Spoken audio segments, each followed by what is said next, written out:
Oh,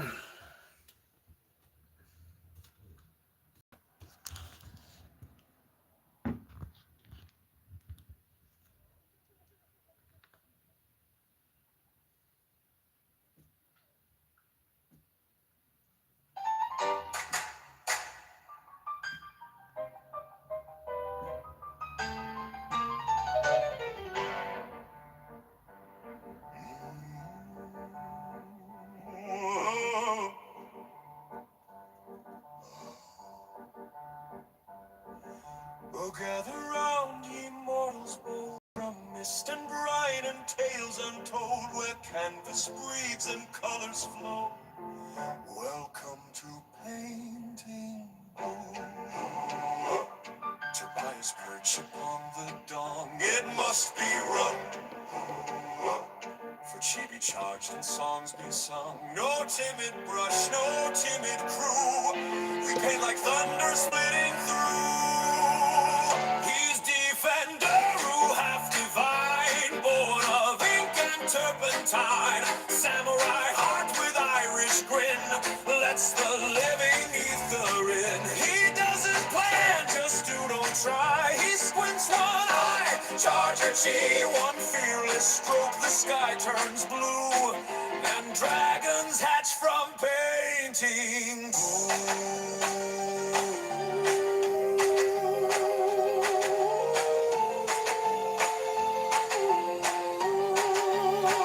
Buck, buck, buck, cock, nitnog laid a fortune egg. Open up inside, it says, trust the flow, don't overthink. Follow the ether of ink. Let spirit guide the punchy, while Boris grinds ink with teeth. Strike like a tiger, swift and true, just like Garlows would do. Step to the mic, he sets the tone with Mazzo's crisp meatball calzone. Italian gravy, grape drink too, broadcasting live. Migrafoni is here with you. From Japanese clan, he leads the way with honor. Sharp as katana spray through stormy doubt and ego stew.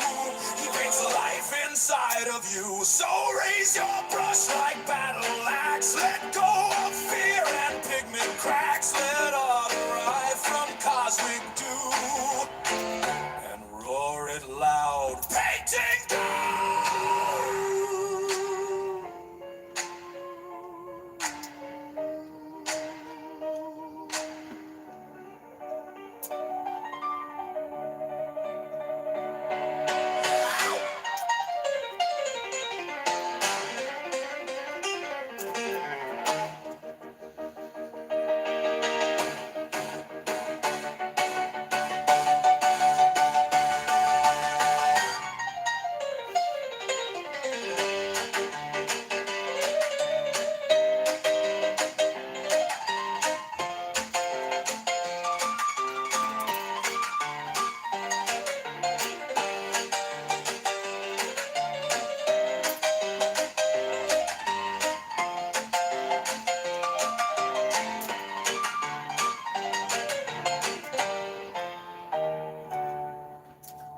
Ugh. That was a bad one.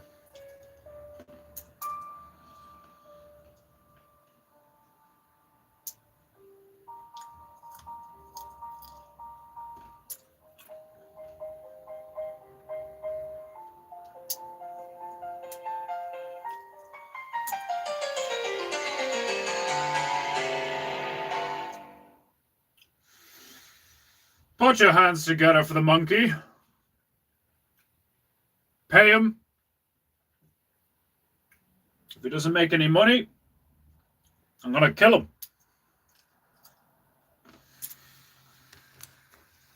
What's up?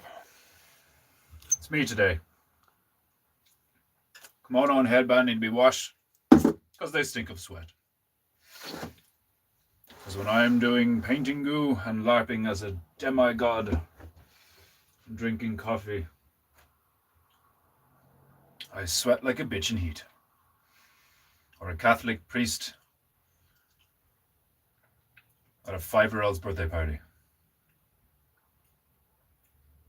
What sweats a lot?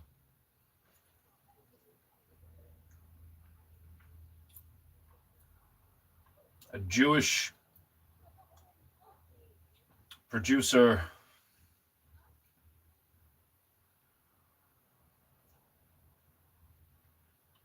at a congressional hearing. I don't know.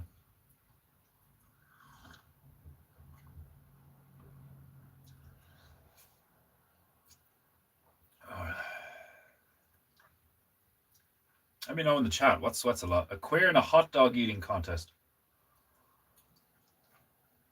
But it's supposed to be a sign of nervousness, isn't it? I'm sweating like a bitch in heat or something.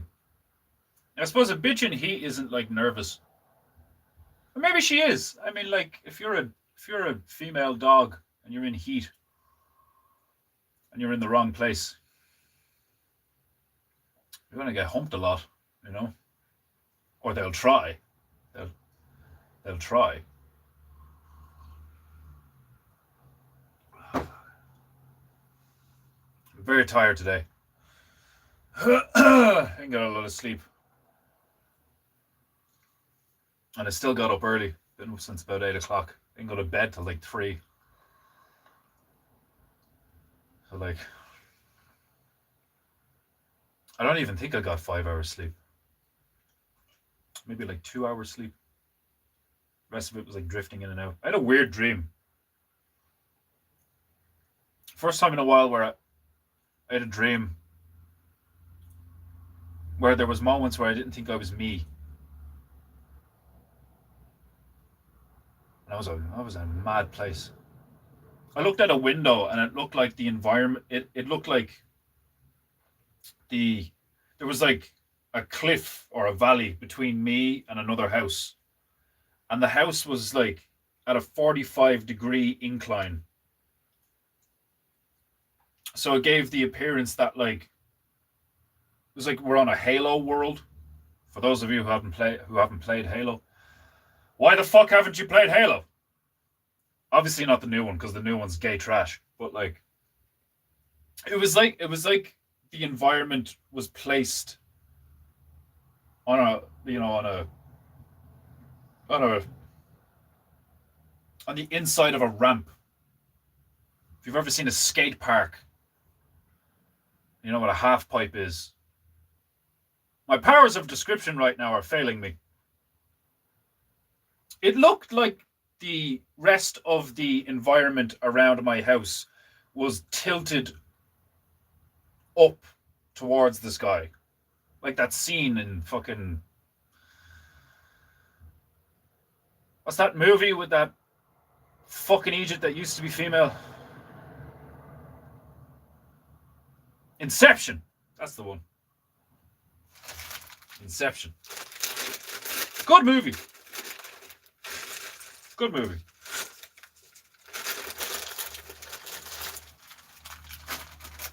Don't be afraid to dream a little bigger, darling. I've wondered, like, at times, depending on the movie I've seen him in, is Tom Hardy gay, or is he just really good at playing a gay guy? Maybe it's both.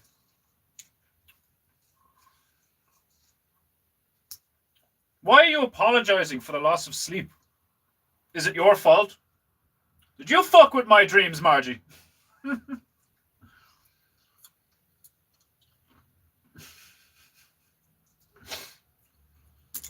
How dare you? There may be some sugar in the teapot. Was it a teapot because he's British?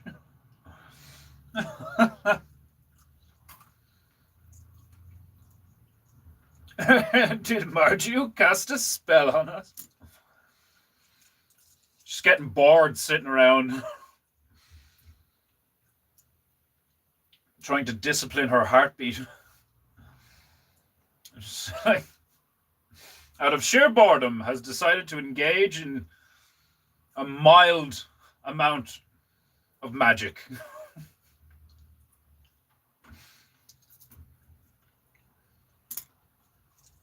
It's never too late to become a sorceress.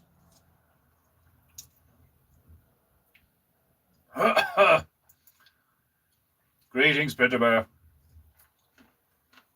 Yeah, it's just me today. Come on down, headbands in the wash.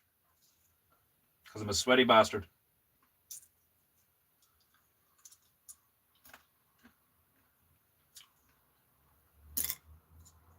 And at the same time, I'm fucking tired. I'm probably only going to do an hour today.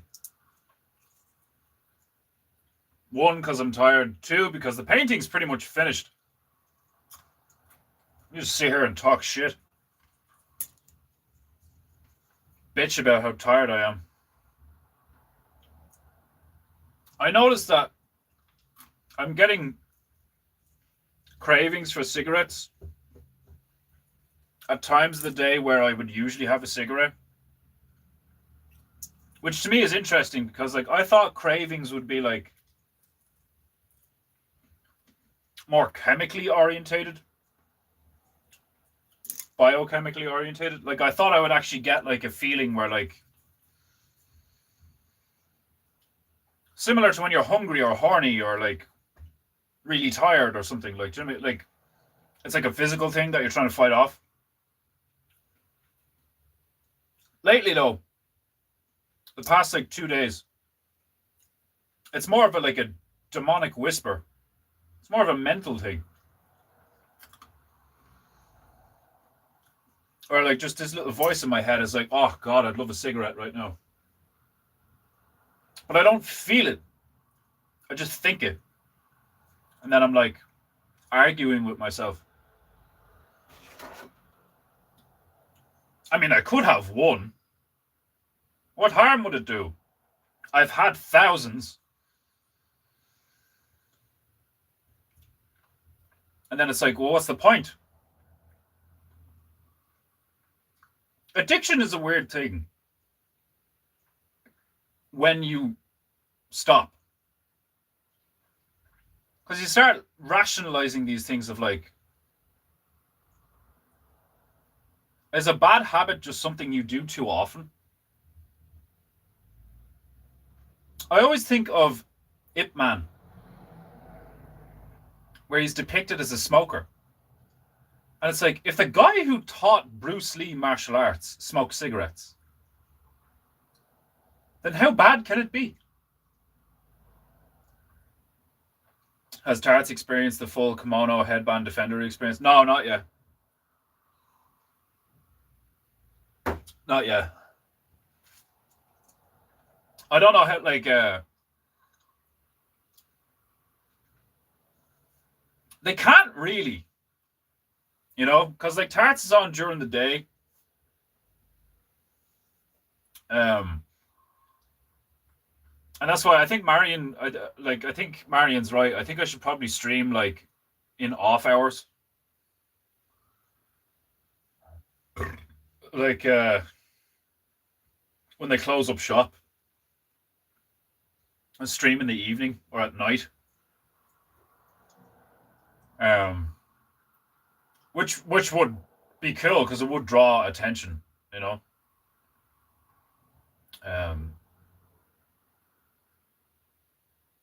Because even like, especially on the weekends, especially on a Friday night or Saturday night, there's loads of people walking around like teenagers, drunk teenagers. So getting them, especially if I had like a QR code on the window that led like straight to the stream, or even if I just like wrote my name on the wrote the name tag on the thing or whatever, like just get people watching, because it would be a different vibe. Like, Jimmy, it'd still be like this, but well, no. If I'm streaming after hours, it'd just be this.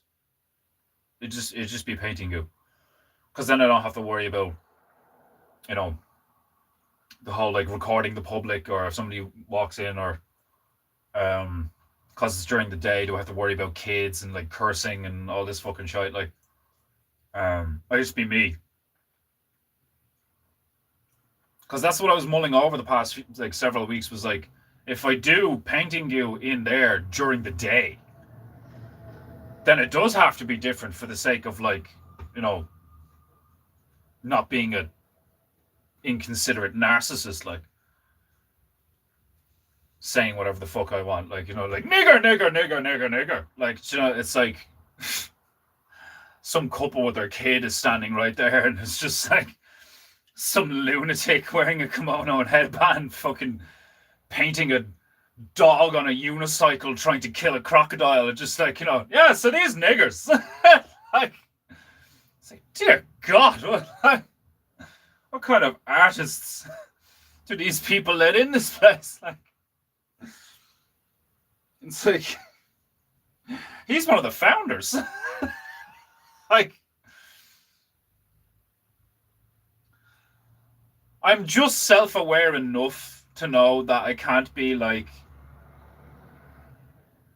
I can't be 100% me in like certain circumstances. Like, do you know what I mean? I'm self-aware enough to be like, okay, well, I can't do that like during the day in front of children.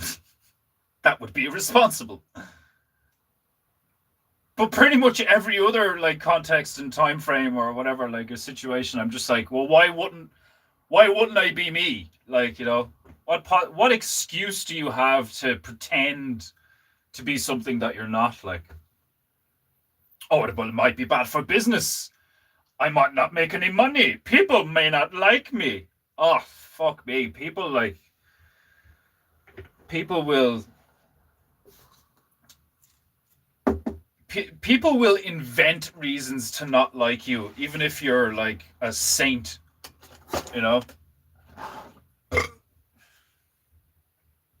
And then even then, it's like, saints. What constitutes a saint? You know, the saints are still mortals, and if you're mortal, I was about to say, if you're mortal, you're flawed. But like, even if you're immortal, you're still flawed. Just because you can't die doesn't mean you're perfect. You know? You're going to tell me vampires aren't flawed? They're allergic to the sun. That's a major flaw. Like, you should have a QR code that goes to a link tree that shows all your accounts, including your YouTube stream. Yeah, that's a good idea. It should just be like a fucking it should just go to everything. Instagram, Facebook, YouTube, PayPal, TikTok. I don't use TikTok often. TikTok, like, you know, when I'm uploading something, it's TikTok. Like, I'll put this on TikTok, on Instagram, on Facebook. And I've streamed a few times on TikTok, but TikTok is like really like finicky and picky and shit. Like, TikTok is like, you're not paying attention. Like, the chat's not going. Like, I'm gonna shut this down. It's like, what the fuck? At least with YouTube, I don't know if I can stream on Instagram anymore. I'll have to try that. But at least with YouTube and Instagram, it's kind of like, just do whatever. Instagram, I've gotten hanging with bears shut off like before because I've said something shit. Like, I don't even think it was like saying nigger or some shit. It was more like the vaccines or some shit. Like, and then Instagram also has a 4-hour limit, which if I'm just talking, see ya, good luck, you know. Me and Stuntman have done. I think what's the longest me and Stuntman have done is like 5.5 hours or something, like just sitting there talking shite, like. But not even talking shite, like, you know, like, so like every couple of minutes we are like talking shit to each other. But generally speaking, we're talking about interesting shit, you know.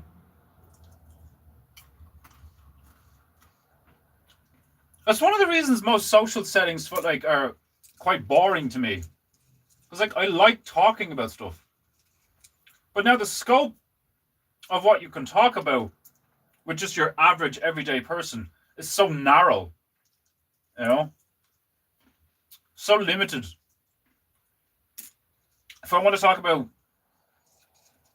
something I find interesting, and then they immediately just start inserting like, oh, we can't talk about that, or like, oh, those people are bad, or like, you know, oh, that's controversial. What the fuck does controversial even mean? Is that just like a fucking PC term for taboo? Oh, that's controversial. Meaning some people don't like, some people find that uncomfortable. It's actually staggering how weak human beings are right now, considering our supposed history, you know? Used to be guys who'd swing an axe like a wild man on a bridge for hours. Just to be like, you're not getting across this bridge. And kill like fucking 60 dudes. That Viking guy. They finally defeated him because somebody went like got on a little boat and went under the bridge and stuck a spear up his arse. Hilarious. Just watching all your fucking friends get butchered by some absolute Chad with a Dane axe. And like, how are we going to deal with this fucker? Nobody had a bow? Why did you have to like go into the river under a boat and like shove a spear up his hole? That just seems vindictive. That seems spiteful. You know? Fuck this guy. He's after killing like, you know, dozens of us. Fuck this guy. What, like, why didn't someone just like put an arrow in him?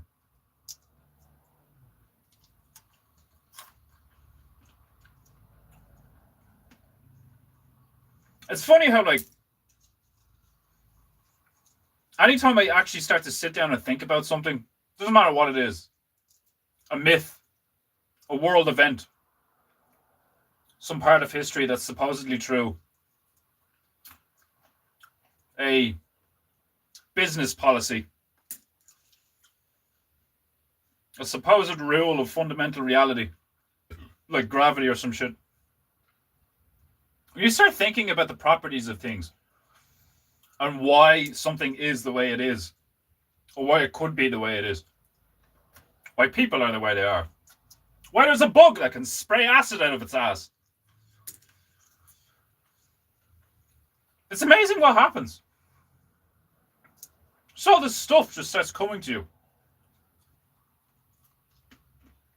Like the Akashic record is just right there all the time. Is that what your brain is for? Like, is that what the human mind is? Is your connection to the Akashic record? Like, is that all it is? Is just like all information contained within existence is at all times available. And basically the reason you have a mind is to interact with that pool of information. But then obviously you have some safeguards or some shit, because like if you knew, like if you could just go and you know everything about everything that ever happened, like if you could literally, if you had the capacity to essentially have the Akashic record within your own mind, it'd probably be really depressing and boring.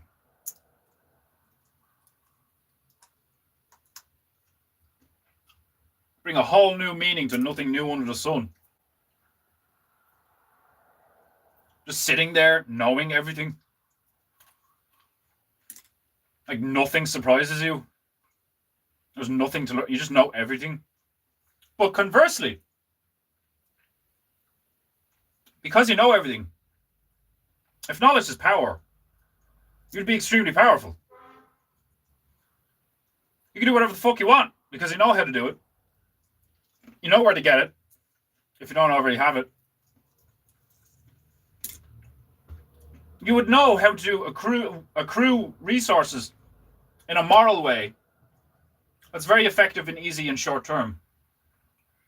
So it's like if you didn't have any money, you could like get money like really quickly because you know everything. So you'd be like, oh, I could just do this, this, this, and this, and that's not immoral. That's not like cheating. It just be like a really simple, easy way to make money. When it comes to shit like that, I'm kind of retarded. Like obviously, hope like part of me hopes that when I put the prints of Squid Boy in tarts, that somebody buys one. Cool thing is, all I have to do is sell one, and it pays for the prints. So that's cool. They're cheap enough. There is a slight loss of color, but not major. Resolution's really high. But the blue and the lilac, the blue is a bit darker than it should be, and the lilac is a bit darker than it should be.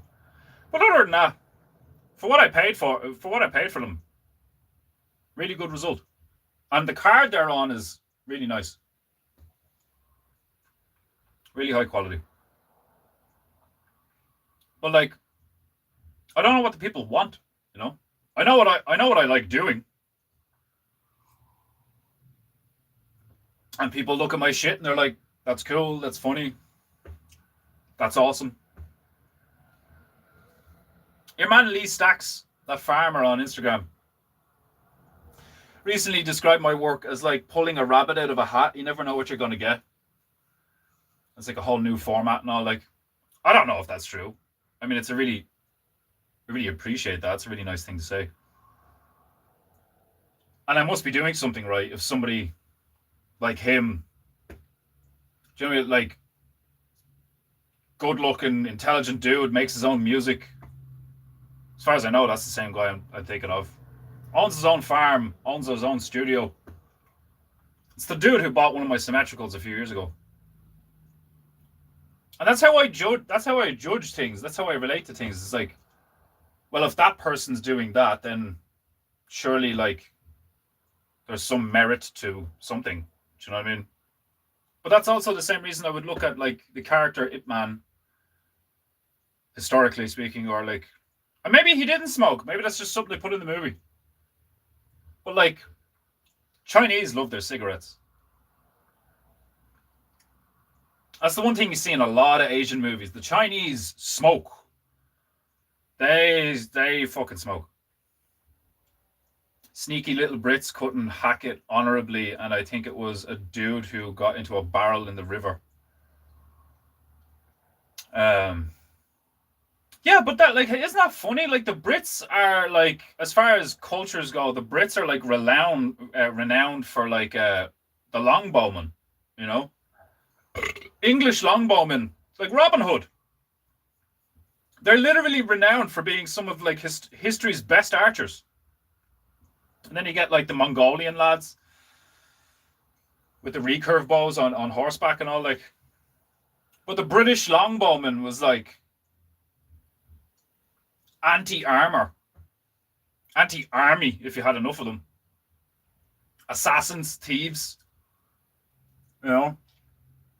Amazing at ambushing, especially in a forest. You've like 2 quivers full of arrows and you're quick on your feet and you're a good shot. You can basically replicate the scene from The Patriot with Mel Gibson. You can just like fire off, like let an arrow loose, and before it even hits the guy, you're already moving to your next tree. Arrow hits the dude, they're like, oh shit. They all take cover. You're already on the flank. You hit another one in the neck or something, like, already on the move again, you know. You make sure that you're at the optimal distance where you're still going to be highly accurate most of the time, but they can't really hear you if you move swiftly and low enough, you know? Because obviously if you're close, they'd be able to hear you sprinting, especially through brush in a forest. But one guy could easily take out, like, just depends on how many arrows they have. I mean, like, it's kind of infinite, like.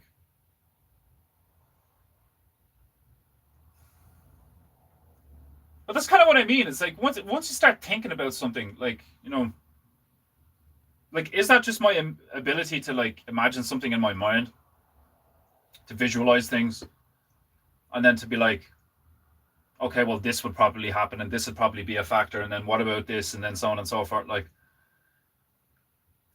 because I don't necessarily believe that, like, the whole thing of, like, oh, some people don't have, like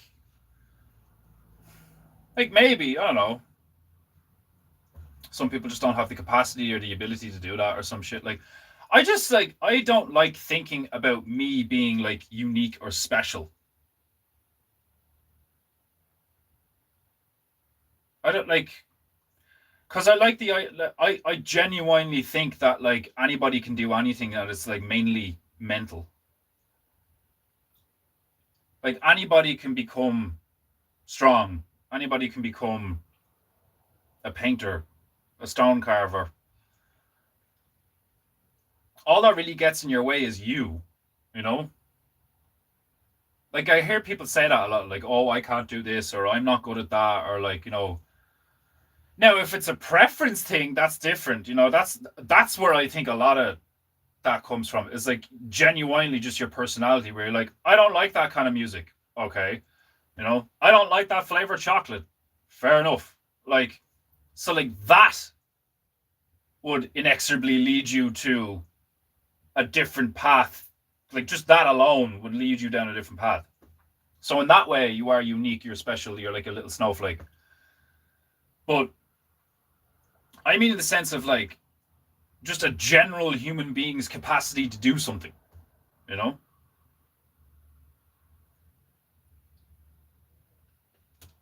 You are unique, you are a great artist, you have your own style. Thanks, Margie. But, like, I don't know about great. I'm pretty good. I've gotten pretty good. I don't think I'm great yet. But thank you. You are the spoon, Neo. Yeah, yeah, I vibe with that. Like, do you know what I mean? Like, I think you can just, like, I think you can, to a great to a higher degree than most people would think. I think you can, like, completely alter your life from what it is at any given moment. Like, do you know what I mean?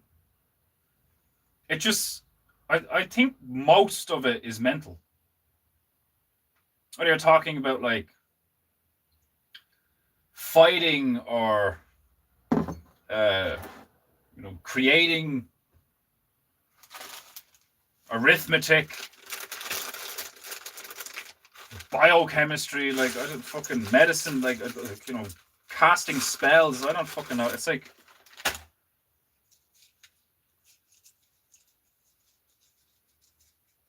I just think it's a capacity thing plus a preference thing, which makes sense to me, because it's like, I'd say everybody has, like, roughly the same capacity, but then you look at the genetic differences. I mean, like, there are areas of Africa that produce people who are, like, dumb as fuck. They may as well be animals.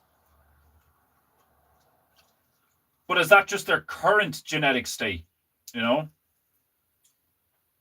Like, is that what mass migration is about? The reason why they're trying to get they're trying to mix the gene pool so that, like, they don't have to rely on certain species, on certain races of humans for certain things. Because that's how it's gone for a while now. It's like, the Chinese produce most of the stuff. The Americans do the most killing. I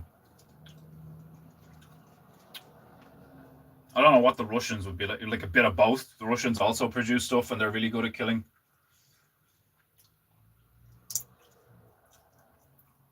Architecture, maybe. I mean, like, the Russians have beautiful churches. But so do the French. Say what you want about Indians, but they're fucking... They do shit. Yeah, I mean, a lot of their country is an absolute hellhole. Filthy. They're not... Typically, they're ugly as fuck. But that's kind of what my point is like, have certain gene pools just been corrupted? And when I mean corrupted, I mean, like, does degeneracy lead, like, your behavior? Does your behavior literally degenerate your gene pool? Is that why it's called degeneracy? It's because you degenerate? That would make sense to me. You know, your behavior like dictates, just like on an individual level. Like your behavior dictates like how healthy you are, and how healthy you are can dictate how good you look, how attractive you seem to other people. Your environment, your behavior, your genetics dictate like your intelligence. That's why I don't believe in the whole like, oh, he's so talented. Nah, they're talking about it like this, like it's this like ambiguous thing that God just like, you know, oh, God made you this way, so like you just have this talent. I mean, sure, we don't talk about like God made us in His image and shit, but like I've said before, I mean, like I think it's totally possible that humans as we know them were made by another species. The same way we breed dogs and cows and like, you know, agricultural animals and shit. When you look at like the fractal nature of life, I think it's totally possible that there's a species that has just like bred us to be particular ways and is farming the fuck out of us for, you know, energy, like electromagnetic, like bioelectricity, genetic material, or just in general, just like biomass. You know, what if you just needed like, what if human beings' brains, because our brains are like, because we don't have the biggest brain, so we have the most sophisticated brain that we know of. Obviously, what I'm suggesting would suggest that we don't have the most sophisticated brain. The ones doing it to us would probably have a more sophisticated brain.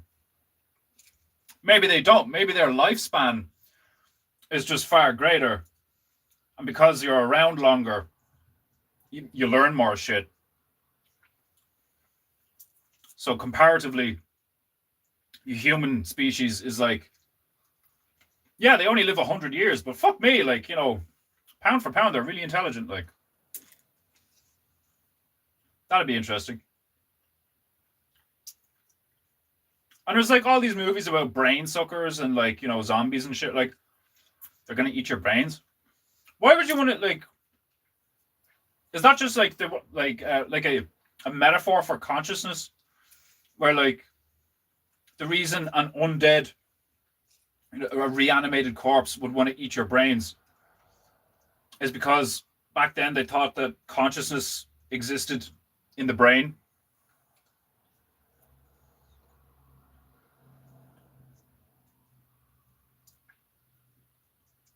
So if the zombie eats your brain, it can like regain consciousness or something. Regain its intellect. Anybody else notice that like trope with zombies is just like gone? Zombies don't eat your brains anymore. Why not? That used to be the thing with zombies. It was like zombies like brains, you know? That was the thing with zombies. They would overwhelm you. They just amble towards you in overwhelming numbers. And the combination of stress and fear and running out of ammo because you've got the aim of a stormtrooper and the IQ of a fucking gopher, they would overwhelm you and then begin to eat your brains. But all the modern zombie movies, they just eat you in general. They don't eat your brains. They just eat the fuck out of you in general. It's more of a flesh-eating thing instead of a brain-eating thing. What's that about? Was that just a marketing decision by some Jew?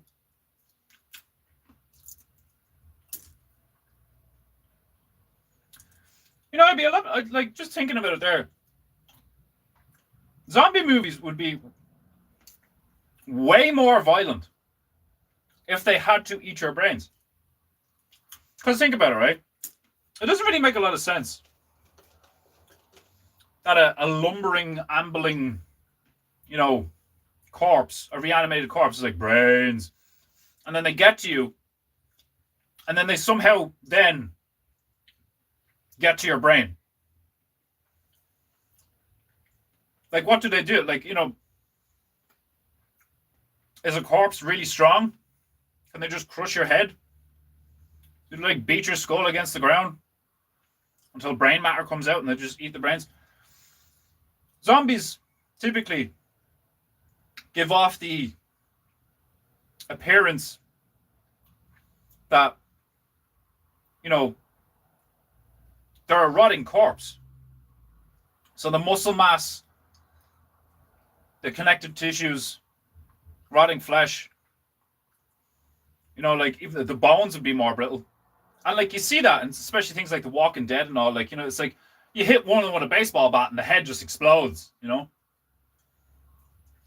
Or people's ability to just like go right through the forehead or the top of the head. Like, have you any idea how difficult it is to stab somebody in the head if you go for like the dome area? Human skulls are like, you know, notoriously tough.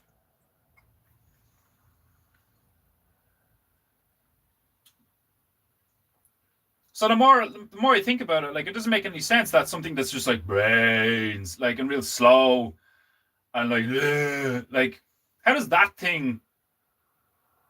It makes sense that they can like overwhelm you and then they start like suffocating you and, you know, scratching you and biting you, and you would die of like shock, heart attack, blood loss, you know, but like trauma in general. Like one of them like gets your stomach open or something, like. But how do they get to the brain if it's in the skull and they're all like, you know? It would make way more sense if they were like, you know, like the zombies in quotes, because they're not technically zombies, are they? The rage virus in 28 days later, 28 weeks later, 28 years later.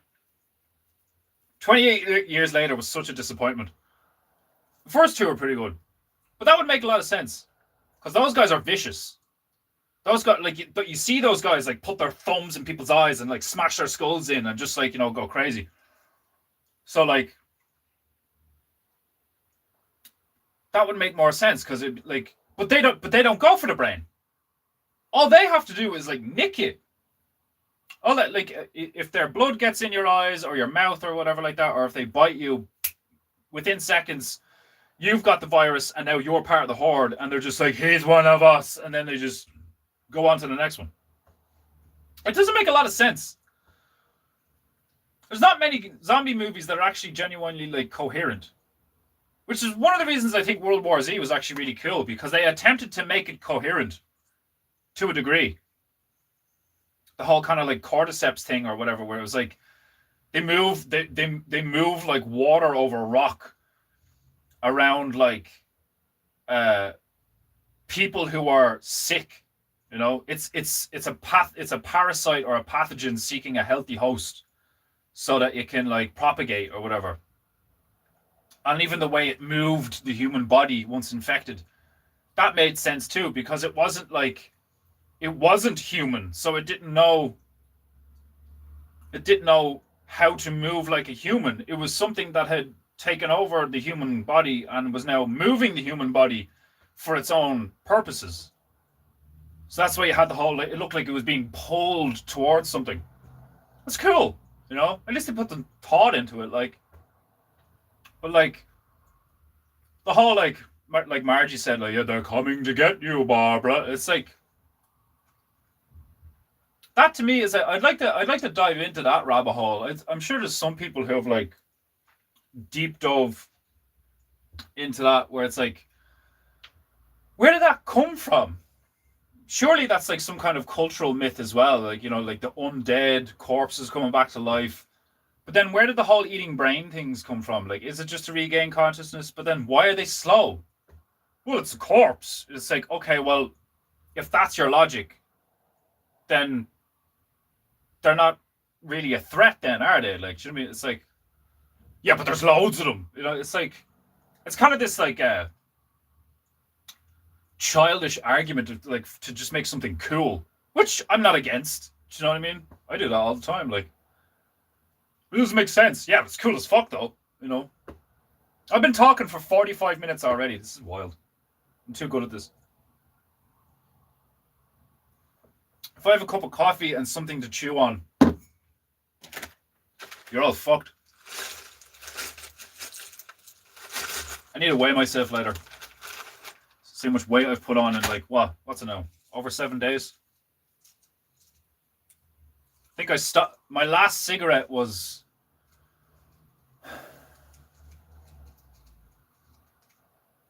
Oh, yeah, over a week ago. The zombies from The Walking Dead were so slow, it's crazy how anyone got infected at all outside of all people and fats. But that, like, it's funny, isn't it? Because it's like... I think it's one of the reasons I like Shaun of the Dead so much. Because, like, remember when in Shaun of the Dead...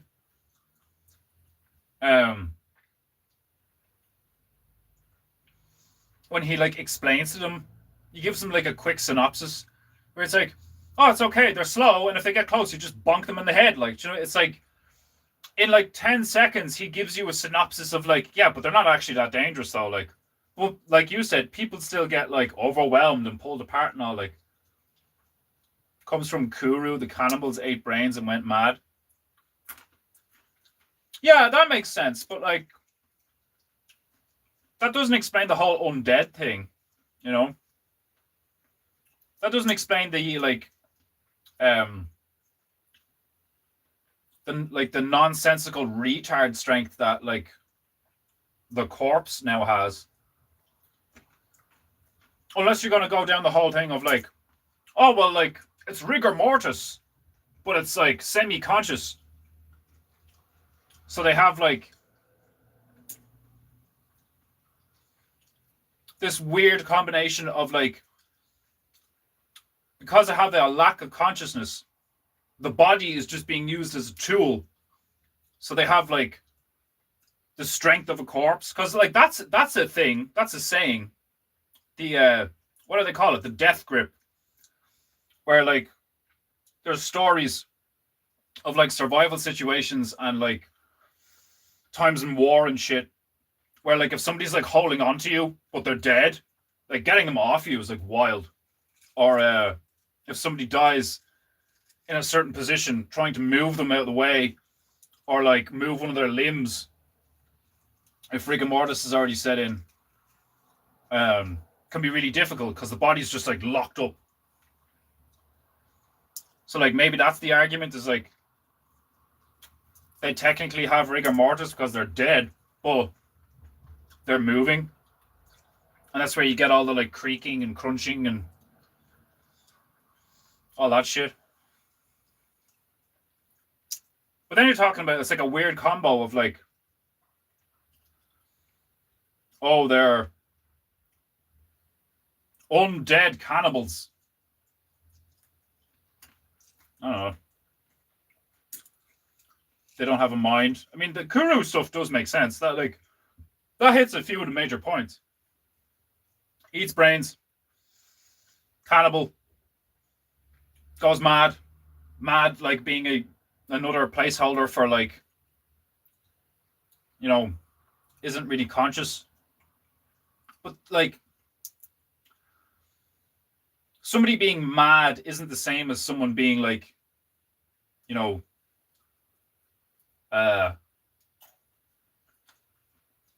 because like zombies always have, like zombies are like retarded, you know. Zombies are always like, and like really slow. Well, not always, obviously, because modern zombies, like Scouse said, can sprint, you know. And there's been different strains and stuff. The video game The Last of Us did a cool thing where it was cordyceps. It was like fungal. Like they had like coral growing out of them and all, like coral. They had coral growing out of them. Like, Shout out to Rick from Walking Dead. Carl. There's been cool, alternatives. And then there's the whole, magic thing. You get, fucking Zombie Army. And then, the video game franchise Zombie Army by Rebellion. And then you get, Call of Duty Zombies. Where it's just explained away by, magic and shit. Which that makes sense, because it's, the whole occultic, undead, summoning, the necromancy, But still, it's okay, you've summoned, so you've reanimated a corpse. Is it because it doesn't have a soul anymore? Is that why it's all because the only thing animating you is whatever spell you cast or some shit? I don't know. I could talk about this for the next hour and a half. Easily. Not very many of the zombie movies were about eating brains.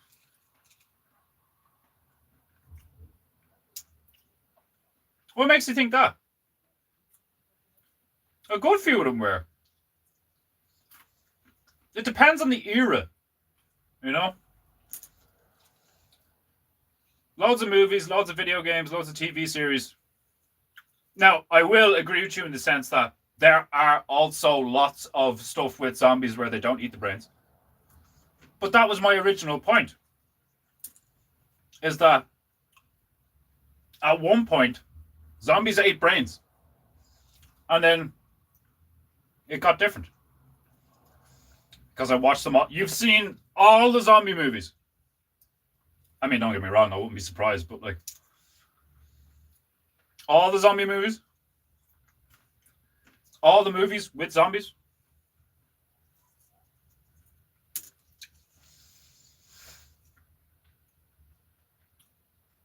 Perhaps I am mistaken.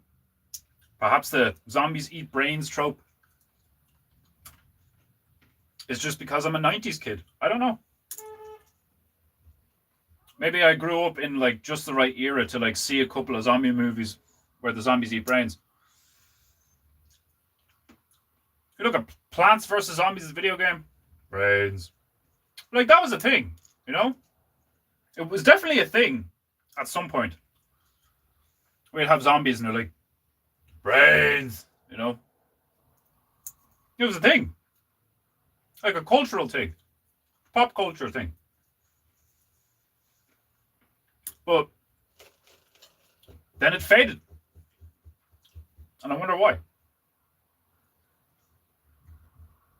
You see how fascinating and infinitely fractal conversation is?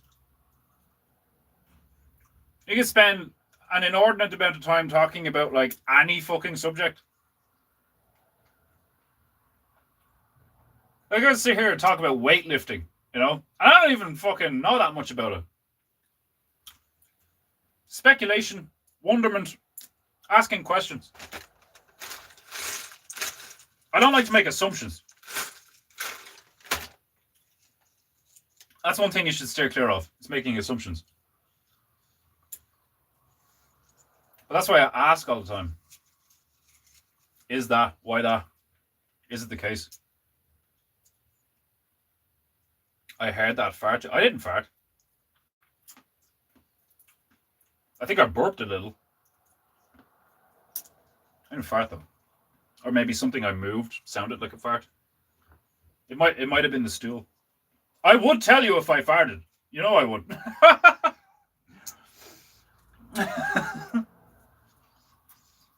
The first one wasn't allowed to be shown in the USA. My brother saw it in Vietnam. Finally saw it. What do you mean the first one? What are we talking about? The Night of the Living Dead? What movie specifically? Saw it in a drive in 1971. I always wanted to go to one of those things where you sit in the car and you have a cinema screen in the middle of a field. Haiti and zombies is a thing. Well, they have like cultural myths about like yes, I am eating pistachios. Um,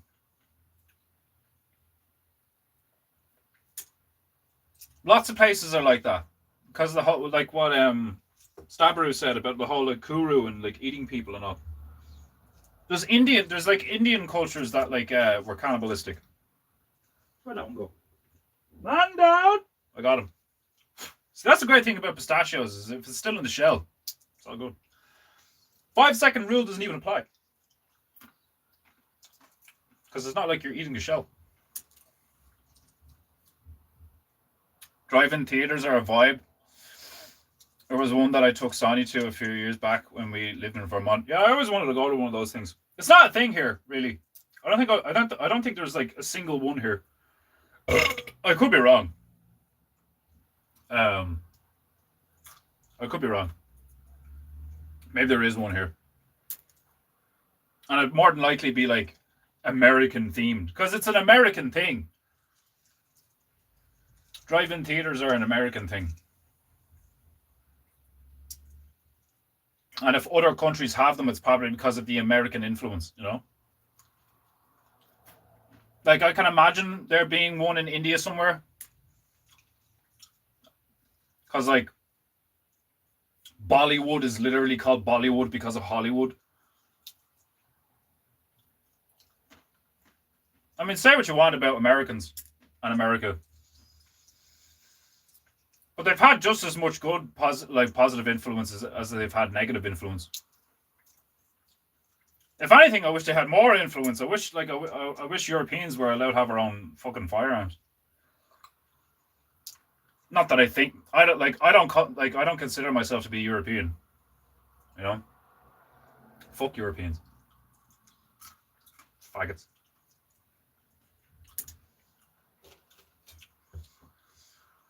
I'm Irish. I'm a Celt. You know? Whatever the fuck that means. Got magic in my blood. I don't think I've ever held like real gold. Like proper gold. You know? Like 24 karat like fucking gold.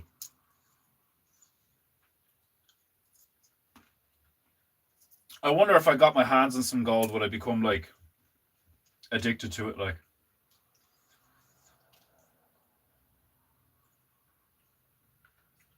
there's a drive-in about 4 miles from me and haven't been to it yet. See, you haven't done everything. Still got shit to do. Used to go all the time to drive in when I was a kid. Saw Ace Ventura for the first time. You saw Ace Ventura for the first time at a drive-in? Awesome. There's only 2 left now. In the whole country? In all of Canada, there's only 2 of them? Or just like your county or some shit? You're of the Anglosphere, therefore not European.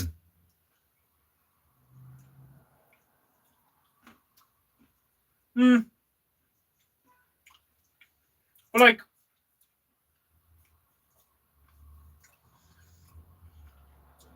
so Europe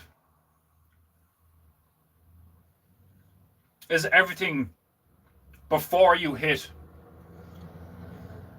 Arabia or Africa. Because isn't some of the Nordic shit considered European? You know, like Swiss and shit. It is funny how, like, if you're ignorant of some geography and, like, race stuff and culture shit, and then you begin to investigate it, the more you investigate it, a lot of it is very arbitrary. Like, don't get me wrong. I know there's, like, a fairly blatantly clear difference in definition between, like, you got Celtic, Anglo, European, Nordic. I would class Nordic as like different from the others. They're kind of like they're like fucking elves. Then you got Arabian. Then you got Asian. And then is it like Caucasian? Because like when you think Asian, you don't think Russian, but Russia is part of Asia. You know?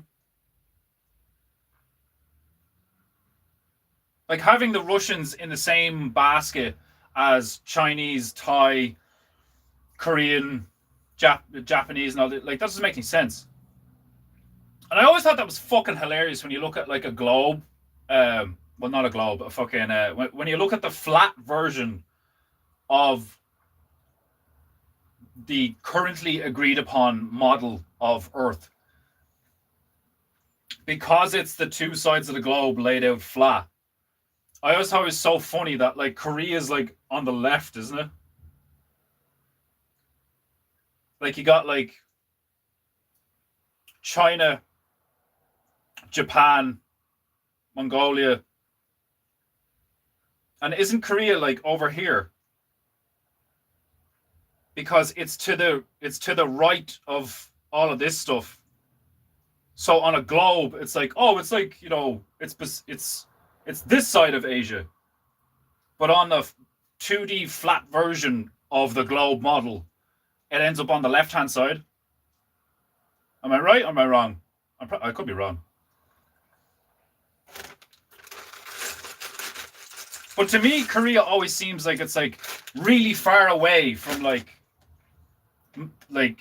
Malaysia, Thai, you got Taiwan, China. Like Taiwan's its own thing, isn't it? And China like wants it. Then you got Japan. And Mongolia's in China. Mongolia's close to Siberia, isn't it? Because they came from the steppe.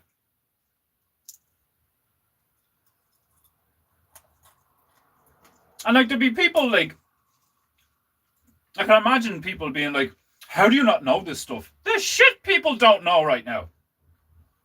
There's people that don't know the difference between a man and a woman. You're gonna fucking have a go at me because some of my geography is a bit fuzzy. Fuck off, like. We learned this stuff in secondary school. Yeah. Rhyme off everything you learned in school. Now. Do it. Do it now. You're gonna tell me you didn't forget the majority of that bullshit? Long division? Fuck off.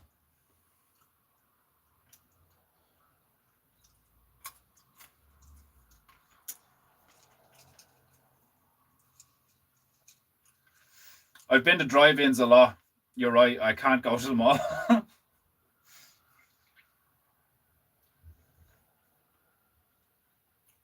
Do you prefer the drive-in cinema or like an actual cinema? Like as an American who's experienced both, what do you prefer? Because I can imagine they're totally different vibes, you know, for obvious reasons. There's something cool about like, you know, everybody being in their cars, but doing something together. And American cars are like typically like much larger than European cars. Wider, bulkier.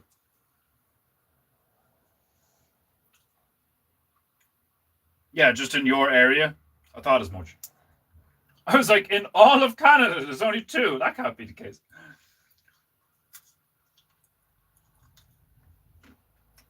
In all of lower mainland BC. What's BC? British Columbia? Is that what it's called? British Canada? British Canada?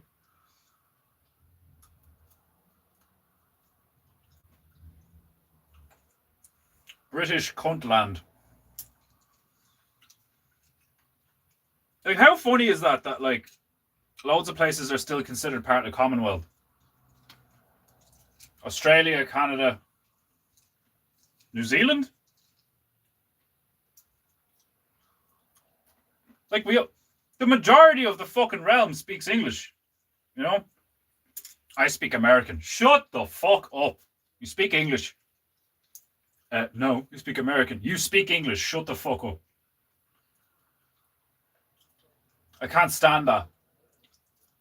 I don't speak English. I speak American. Jesus Christ. That's the reason. The rest of the realm, like stuff like that, is why people think Americans are retarded. Just gun-toting inbreds. It's because of shit like that.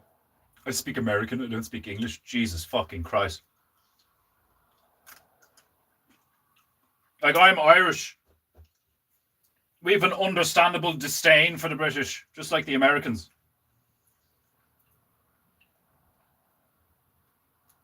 I know what I'm talking about. Like, you speak English. Our cars are big enough to live in. I could be almost comfortable if I had to sleep in the back of my Passat. Yeah, they're pretty big, all right.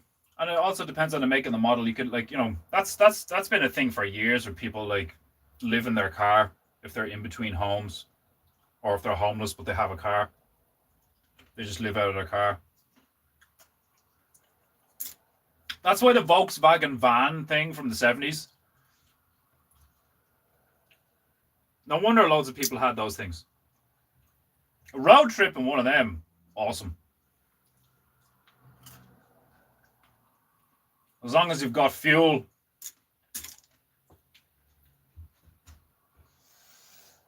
Ugh, you're all good. I'm after nearly eating the whole bag of pistachios, and like, Jesus Christ. Watch. 3 weeks. Well, and when I put on like 23 pounds in 3 weeks or something, that was just from stopping smoking weed. I was still smoking cigarettes. I can only imagine how fat I'm going to get now. I'm going to look like a fucking baboon holding his breath. I'm not sure. I went to see The Wizard of Oz in the theater where I grew up last year, and the seats were way away from the screen, and didn't enjoy it. I always loved the drive-in because everyone were friends. Everyone? You never went to a drive-in? There was some dickhead in his car, a few cars down. Had to be one time. Still plenty of those old VW vans in circulation too. Condition may vary though. And they still do them, don't they? They do like a modern version. That looks like slightly different. But when I was young, popcorn was flying around in the theater, so both are fun. I always pity the people that had to clean that shit up.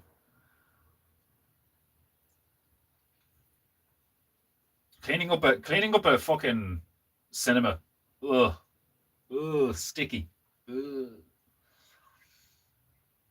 It was when I was in school. Well, like everybody was friends. You're lucky. Or was it just the vibe back then? Like, what era was you were in school? So like what, the 50s? What are you, 70? So like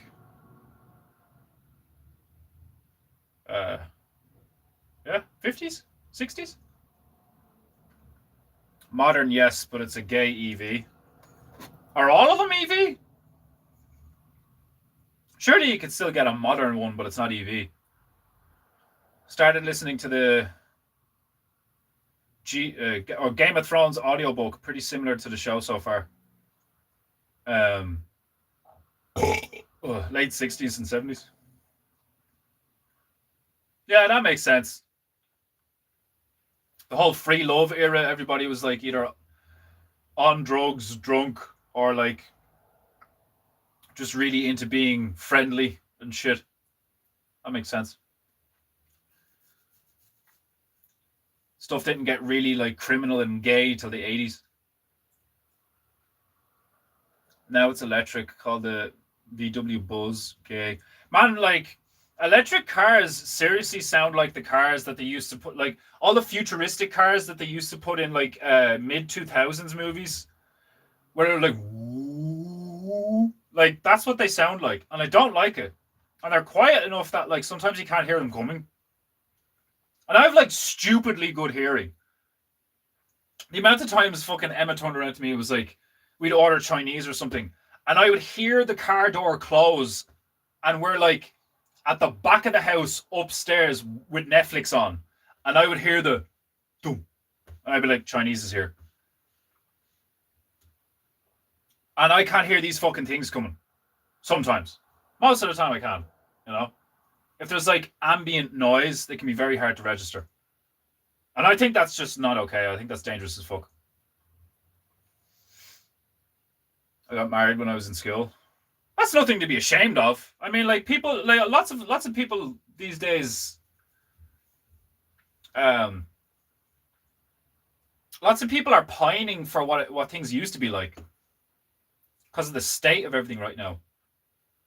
You know, pop culture and like internet culture, like mainstream culture is disgusting. Mainstream culture is disgusting and retarded. Whatever about being gay, but it's disgusting and it's retarded. It has no substance. It has no soul. And it's like, it's just pure fucking hedonism. And it's like the love of money and clout and, you know, like social clout, money, material shit. Like, it's fucking horrible. It's hell. It's basically hell, you know? The idea of being like when I think of how cool it must have been in a way to fall in love with your high school sweetheart, 16, 17, and like to get married and have children, and like you're like the boy young man is like working in a local auto shop as a mechanic, and the missus is just at home with the kid, and he makes enough money to provide a home and a car and a dog and a white picket fence, you know, and one of those fridges that may as well be a bunker. That's so much better than the shit we have now. Like, well, we don't even own our home.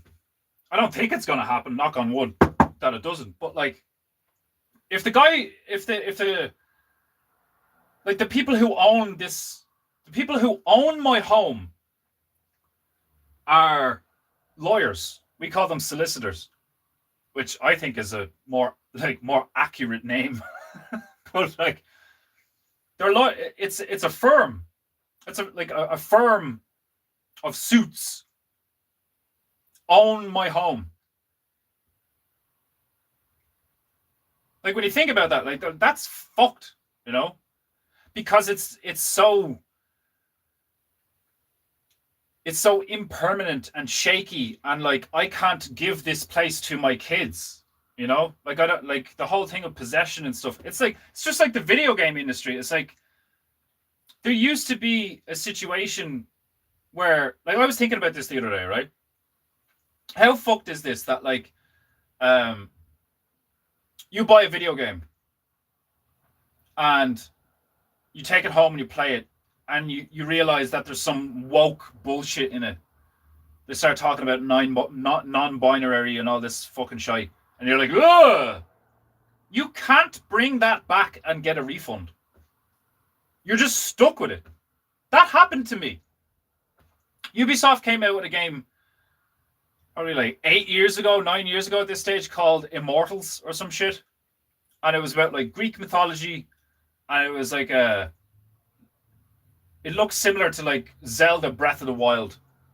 It was a third-person action-adventure RPG kind of thing set in the Greek mythological theme setting, right? And I seen some trailers, some gameplay, and it looked good. And then I buy the thing, and I'm in the character design thing, and I'm like, this looks very gay. Why can't I make my character very masculine? You know, it's supposed to be Greece. Why haven't I like jacked in bronze? But I like, you know, I gave it a shot, and for the first like hour and a half, gameplay solid, some cool things about like, you know, how you collect, you know, resources to make health potions and how you upgrade your character and stuff. Like the combat was solid, the traversal, like traversing the map was solid, like and I like the art style. And then one of the first times you have a conversation with Zeus, he said that he was non-binary and he's like in with the modern lingo and the kids and all, like, and I immediately turned it off and deleted it. And then spent the rest of the day bitching and moaning to Emma and anyone that would listen about how I felt like bamboozled because none of that shit was in the trailers I seen. They were just showing like action shots and like, you know, playing the game. None of the narrative shit. Maybe if I'd have done more research, I'd have been like, oh, it's woke. Fuck that crap. But like that, I like think about that as well. It's like we live in a time where you have to watch trailers for things or ads for things that typically give a lot of the content away. But if you don't do that, then the thing you might buy, you might regret buying. But even if you regret buying it, you can't refund it because everything's digital. You can't bring the physical thing back to the store and go, I am not satisfied with my purchase. I do not like this product that I have bought from you. I want my money back. You used to be able to do that. You know? Now you have to look at something, wait for it to be out for a while, see what all the people say about it and go, okay, it's obviously lame and gay. I won't buy it. But then even if it's not obviously lame and gay, you'd be like, you have to like do just enough research and watch just enough content about the content that you want to consume to be like, okay, that looks cool, I'll get it. Because if you investigate too many message boards, if you like look at too much of the stuff, you're going to spoil the thing. You might spoil some of the story and the characters and what happens, or some of the mechanics that like you might, when you're playing, like the novelty of like playing a game and then getting an upgrade or a new ability and being like, oh my god, this is fucking awesome. Like, you know, that's a lot of that's gone now because it's like they'll literally have like a 20-minute expose of like, this is the game you're going to buy in 6 months. You can do this and go here and blah, blah, blah, blah, blah. And then you're like, okay, now I feel like I've already played the fucking game. And then 6 months later, you buy the fucking thing. And sure, there's stuff that you didn't experience, but you've experienced like large portions of the game already. Sucks. Entertainment, like media in general now, is so like, it's just consume product, wait for next product, consume product, wait for next product, consume product. Like, you know, it's like horrible. Like, it's mad annoying. Don't get me wrong, it's not all like that. Part of me, like if I had a decent rig right now or a PS5 or some shit like that, I'd love to play Space Marine 2, Stellar Blade. That Phantom Blade thing looks really cool. Came out the other day. There's some shit that still is good, like, you know, but it's like the vast majority of shit now is just like this slop, you know, just this grey, stinky snot that's just oozing out of this like half dead, rotten animal. Like it's like this massive bovine-esque creature that's just like alien style, just like shitting these disgusting snot covered eggs. And it's just, and it's just like, and another one, and another one, and another. Do you want to buy this? And then every so often, the beautiful white goose to the left of it just shits out an egg, and it's like, ding! And you're like, thank fuck! Jesus Christ, it's been 6 months. Just been sitting here watching this monster just shit out all this crap. Like, it's crazy.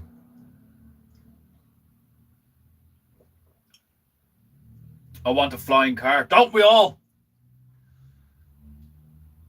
The amount of things that were like not promised to us. Well, some people did say that, you know, like maybe they didn't straight up say they were promising it, but like the amount of people that said like nuclear robots making your dinner for you, that was back in the 50s and all. Like, you know, fucking Fallout takes the piss out of that.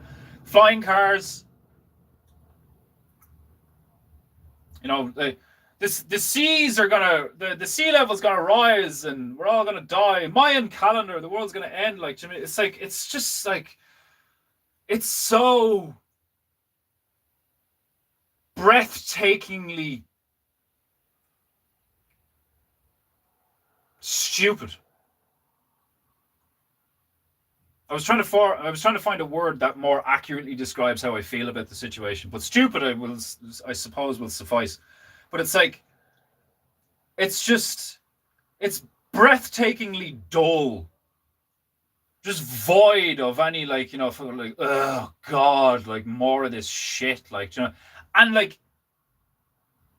it's not all like that. Like you see more and more people homesteading, you see more and more people calling out the bullshit, you see more and more people like talking about how mass migrations ruined Europe, you see more and more people talking about like the tide is turning, the pendulum is swinging. But it's like we're all collectively traumatized now from like COVID and the fucking 50, like the 10 or 15 years before COVID. And now it's like, what, 5, 6 years after COVID? And like, all of us are just like collectively just like traumatized by all the bullshit that hasn't been addressed and all the bullshit that's still being lied about and all the new bullshit that they're lying about. And like, you know, it's just like, yeah, well, just don't look at it, you know, don't stare at the abyss and like, you know, just get on with your life and try and be productive and an optimistic, positive person. It's like, you can't just, like, even if you don't use the internet, which is practically impossible for like, you know, like even someone who lives in a rural area, do you mean it's like small businesses are a lot of them are gone. Like, do you know what I mean? It's like they've made it inconvenient and impractical to a large degree to not be a part of the system.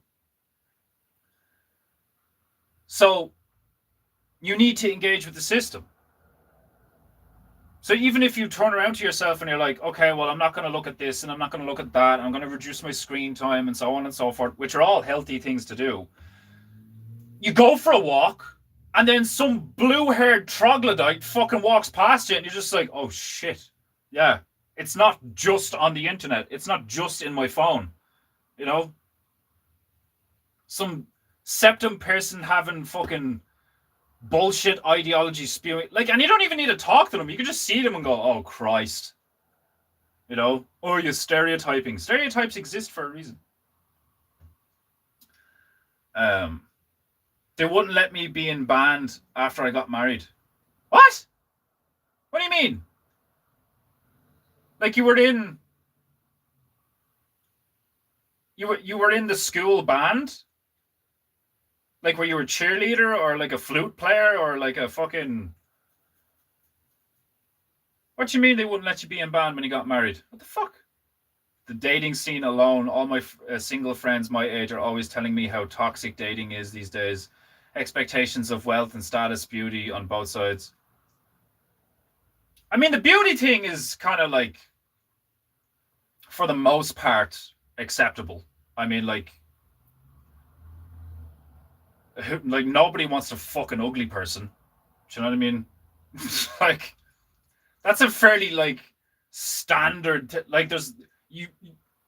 Like being physically attracted to someone is one of the most fundamental things. But yeah, the whole status thing and material possessions thing is disgusting. Because then you're not valuing the person for who they are. But like how physically attractive they are is connected to who they are.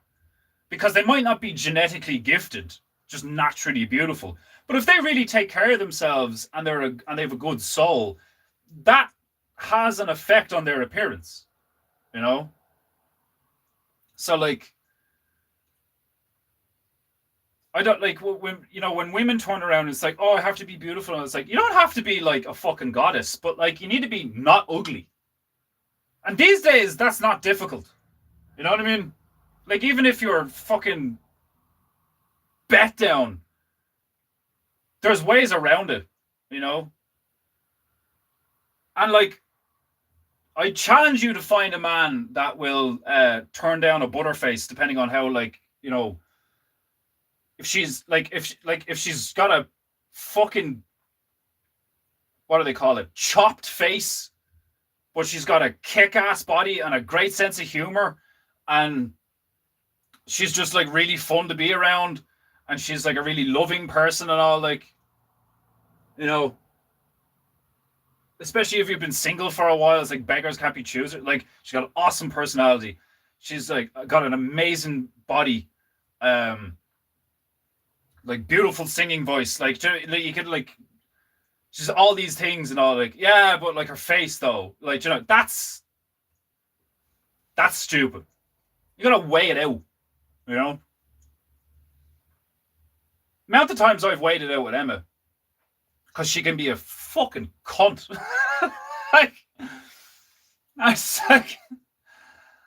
like, very naturally beautiful, very maternal and loving, obviously genetically designed to have like kids and shit, like, good sense of humor, not completely retarded, apart from the like the general female retardation as a result of pathology, like when you talk about females being retards, it's because they're typically pathological. It's not necessarily to do with their intellect. They do and say and behave in retarded ways because they feel more than we do, and you hear it in their speech. I just feel like X, and it's like, well, I don't give a fuck how you feel. Like, is this the truth? Does what you feel correlate with reality? Well, no, but I just feel it. Well, then shut the fuck up. Like, if it doesn't correlate with reality, it doesn't fucking matter. It's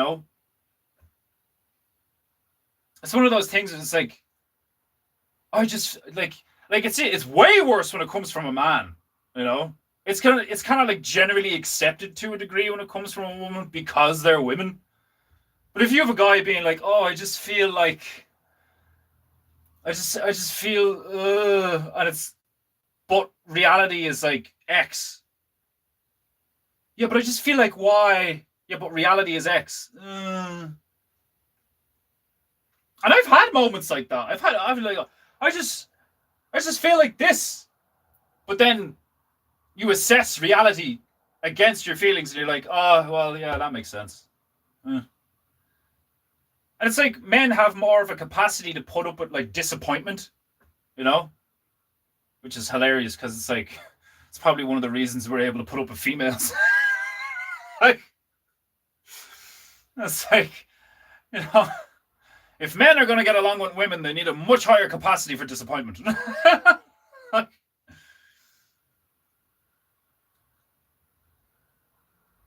Sorry, still saying things I have done. Don't apologize, Margie. Okay, what I didn't do that everyone else was doing is drugs. COVID is shit. People that died with other things like a heart attack, oh, they said they died from COVID. There was people like in Ireland. There was records of. I heard about a few people who died in like traffic accidents. Like they crashed, like they were on a motorcycle and then somebody crashed into them and they died, or like they were in a head-on collision in a car or something. It's like, oh, COVID. It's like, they literally died from blunt force trauma and blood loss. They didn't die from like, and then like nobody died from the flu. Nobody died. The 1 year that nobody died from the flu, every fucking year, the general medical consensus is that, oh, like we lost 30,000 old people and some kids because of bad flu, influenza. Everybody knew about that. That was a known thing. And then the 1 year, no deaths from the flu. Oh, COVID. Oh, COVID. Wear your mask, or you can't come into the restaurant. Okay. Now that you're seated, you can take your mask off. What the fuck? Like COVID, just like reliably sat at a roughly 6 to 7 foot, you know, like it was methane gas, like just like collected at like fucking head height or something. Like, oh man, like they said that when we go to ball games that my husband would follow the bus, be jealous. They said that when we go to ball games that are my husband's would follow the bus, be jealous. That's a stupid reason to say that you couldn't be, because some people would be jealous. Jeez, people would really always wear fucking retarded. Like, some people might get jealous. Well, fuck those people. It's the same shit I was saying the other day. Like, the vast majority of society has to play by rules invented by the priest class,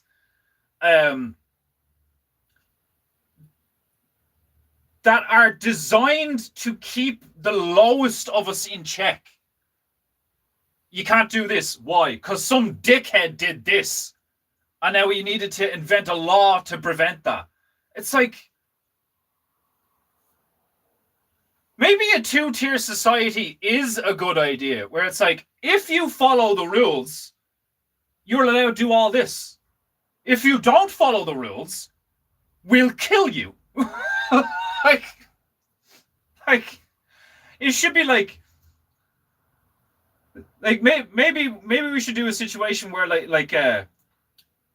we'll employ a similar thing to the caste system, where it's like, based on your previous behavior, you get lowered down a rung in society.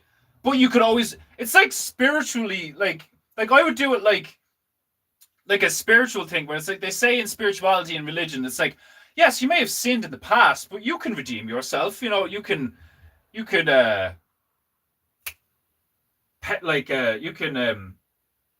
act of penance, and you can, what's the fucking, not reform. You must not regret. You must pay for your sins. You must, what's the term? Come on, I know Stabaroo's probably gonna fucking say it or something. What's the, you must, it's gonna be Stabaroo or Printer or Demon Hunter. What's the thing where you pay for your sins? It's not like, I know penance is one of the things. What's the you must, what's it called? Redemption? No, not redemption. Redemption's like an act that's like, you can redeem yourself. But what's the act of like make amends? Yeah, pretty much. Make amends is pretty, but like, there's a word. Isn't there a word? Come on, you guys are way more religious than I am, for fuck's sake. You must not reconcile, not recompense, not make a. You must I thought it began with or. You must I can't think of it. Oh, he's gonna do it. Here comes the vitrification time. Repent! Thank you, Margie. Thank you. I knew it began with or. You must repent. So it is. It's connected to penance. You must pay penance. Yeah. Repent. You all suck. You bow to Margie right now. Repentance. Oh, sorry. No, Demon Hunter Bear got it. I didn't read it. I skipped one. Repentance. Yes, you must repent. It should be like that with the law. Like if you're, like, think about all these fucking predominantly black people, like, especially in America, but like all these dickheads who have like a litany of charges over the past 10 or 15 years, and then like they're just like, you know, oh, fucking give him more probation, or give him more 2 years, give him fucking community service, like whatever, like, oh, we'll drop these charges and just charge him for this. Like, if you commit like thievery assault, murder, manslaughter. Like, if you commit like larceny, Grand Theft Auto, like if it's like thievery or harm to another person's like actual person, or like, you know, something incredibly deceptive like fraud or something like that. Like, if you do that like 3 fucking times, like, I thought there was a 3 strike thing. I thought that was a thing in America. It was like, okay, 3 strikes, and you're on your 3rd strike, we just put you in jail for like fucking 30 years. Fuck you. You've had like 3 chances to not do all the bad shit. Go fuck yourself, like, you know? It's so fucking. Hey, how funny is I'm talking about this in the fucking.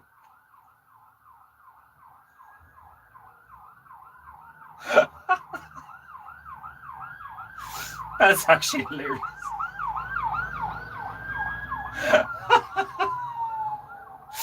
And they're going to matter like the law and crime and how many crimes and all this shit. There's a sync for you. That's hilarious. But it should be like that. It should be like, if you keep committing crimes, you go down the rung, and like you can work your way back up, but like, you know, it's like really difficult or something. Like, I know I sound like an immature retard sometimes. It's like, oh, you just sound very ignorant. I am ignorant, like, to a lot of shit, but I'm also not ignorant to a lot of shit. And I'm like, you can obviously see what doesn't work, and how people are like gaming systems, and how people are enabling people to game systems. You know, like the woeful widespread corruption in politics, corporations, business, banks, like what's left of monarchies. Like, should I mean, like it's just so fucking like ridiculous. Like,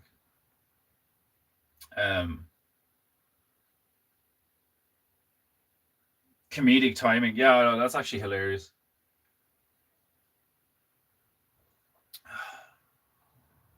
Like, that sort of stuff boils my blood, where you see like a girl gets like raped and murdered by a guy who's like got previous convictions, and he's out.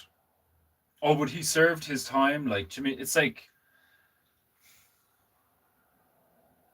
it's actually crazy to me. Like, we should go back to the whole thing of like, if you end up doing something that's abhorrent enough for us to, like, you know, warrant you putting you in a cage, it should be like, you shouldn't just be put in a cage. It should be manual labor every day. Like, the fact that some of them can choose to work in prison is hilarious to me. Oh, we'll put you on the work program. You're going to be making, you know, license plates or underwear or whatever. Like, to me, it's like, and the fact that they get paid, you know, oh, but so they have money when they eventually get out. It's like, the punishment factor is totally gone. Like, do you know what I mean? That's why loads of them like get in. What do they call it? Not indoctrinated. What is it? Institutionalized, where they've been to prison for like enough of a time period where they're used to it. They have a lot of friends from prison and contacts and shit. They get out, and then normal society is like jarring to them, and they can't do it, so they go back in.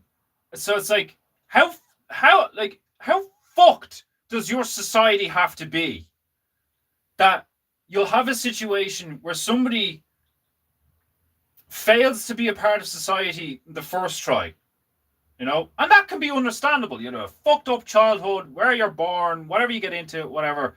You end up stealing a car, you crash it into a wall, and like, you know, destroy somebody's business or some shit like that. They give you 3 years for Grand Theft Auto and destruction of public property, right? And then inside those 3 years, you end up getting into drugs in the prison. You end up becoming a part of a gang so you don't get raped. You end up like, do you know what I mean? It's like, like the environment doesn't rehabilitate you. it fucks you up even more, you know? Like, say what you want about leftist retards, but like some of the talk, like, not a lot at all, but like some of the talking points do have merit. Where they're like, well, this is clearly not working, so we need to do something else. It's like, yeah, you're dead right, you know?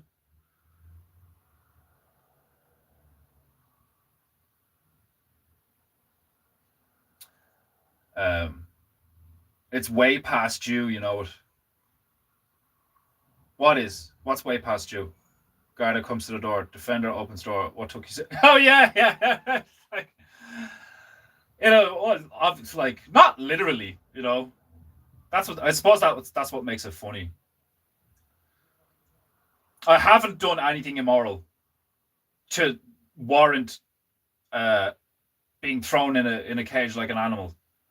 Um, but because modern society is so fucked, it is actually kind of surprising. Well, it's not surprising because I don't have a big audience, you know. It would be incredible if like there was like 5,000 people watching me right now or some shit, or even 500. If there was 500 people watching me the past 4 years, doing all this shit, saying all the shit I've said, and I was still on YouTube and like, you know, like, yeah, I'd be like, what the fuck? Something's off here, you know? But it's obvious why. It's like what? It's like fucking maybe 15 people total. That on and off. It's like it's mostly 6 people who watch me. It's you guys, you know? There's literally a handful of us, like 2acre doesn't even show up that much anymore. And he was here every day. You know? Owen's right. It is funny how like shit changes like that. Like out of all the people that spent money on me on this stream, oh my god, that lad went wild. Like, here's some markers, here's some paints. Just keep going, guy. And it's like fucking like nearly 400 quid's worth of materials. Bless him. Most of what I've got when it comes to alcohol markers and paint is because of 2acre. Legend.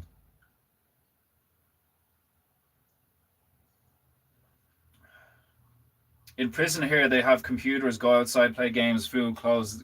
I know, it's like the taxpayer money that goes towards like some of the shit they get is absolutely crazy. It doesn't make any sense. It's counterintuitive to what prison's supposed to be. Prison's supposed to be a grueling punishment for not adhering to the rules of society. But instead, they've actually made prison fairly amicable. Like, you know what I mean? Like,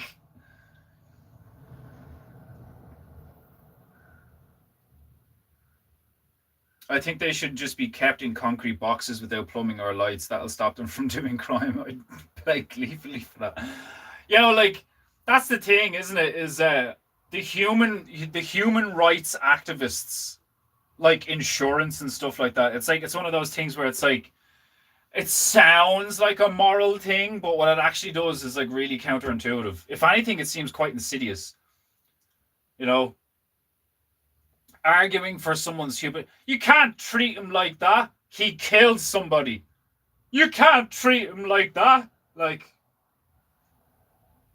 don't get me wrong, because there is an argument for stuff like that, because you look at the history of things, it's like, you have blasphemed God Almighty. Hang him from his ankles and remove his innards and his eyeballs with hot pokers as we chant in Gregorian. Like, that's fucked up. Like, do you know what I mean? If somebody turns around and is like, you know, fuck the Pope, and somebody just like pulls him off the street, tortures him for the next 6 months until he slowly dies. Like, that's not cool. Like, you know what I mean? Like, so I get it in the sense of like advocating for like fairness when it comes to the law and stuff like that. Like, but it's like everything. It's like the pendulum swing of human society is just so like it's hilarious. You know, like it's like, on the one hand, it'd be like, okay, yeah, that makes total sense. And then on the other hand, you're like, what the fuck are we doing? Um, I wish the people watching would hit the like button. You tell them, Margie, lazy bastards.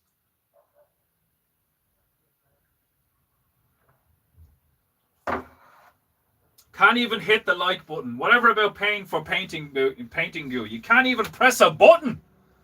Lazy bastards. And this is coming from an Irishman that takes naps. Lazy bastards. Emmanuel sent you paint too. Yeah, but they were cheap. I'm only messing.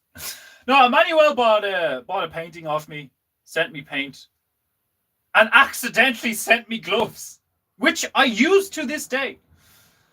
God, I miss that fucker. I miss that fucker.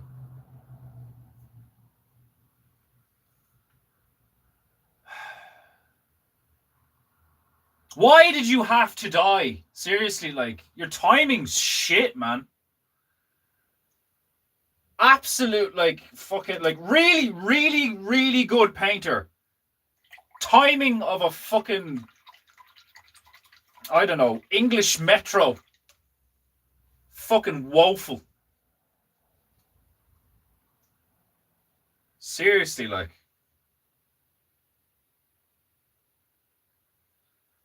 Dying of cancer.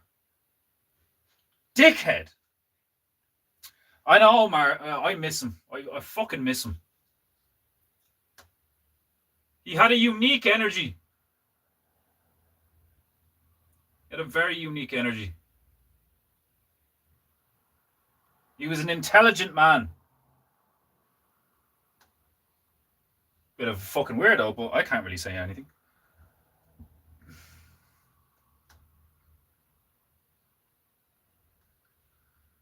He was an intelligent man with a good sense of humor.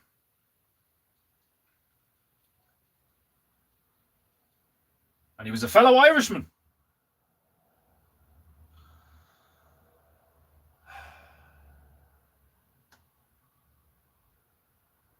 It's actually like it's stuff like that where like I start becoming like really I get like I start giving myself shit for not making enough money.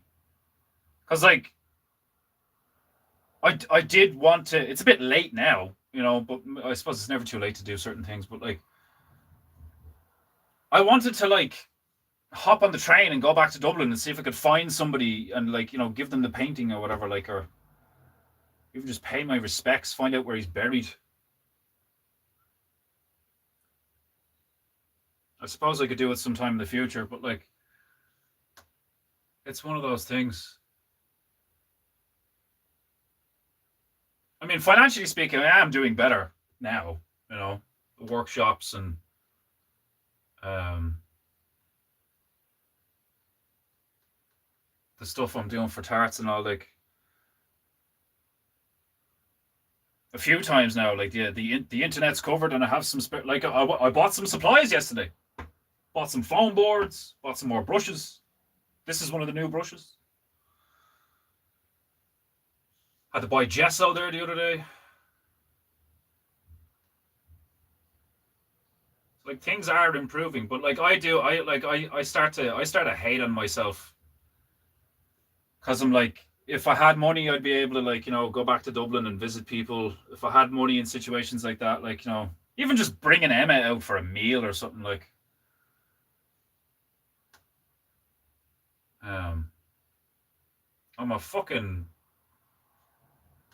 I'm literally the definition of struggling artist, but I'm getting there.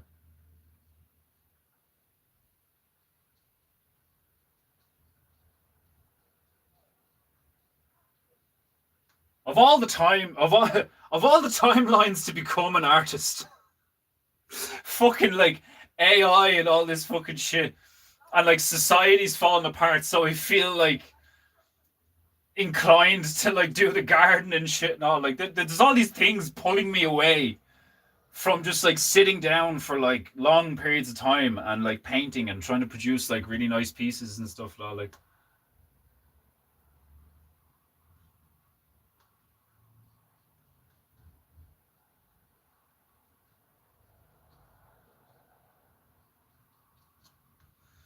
And I did. I wanted to visit Emmanuel. I wanted to meet him in real life. Because I could tell that he was sad. Like, do you know what I mean? I could tell that he was angry. He was sad. He was a troubled soul. Like, you could tell. I wanted to like meet him in real life and hang out with him and, you know, learn from him as well. Like, you know, because he was a fucking really fucking good painter. Like, he knew his shit. Like, you know.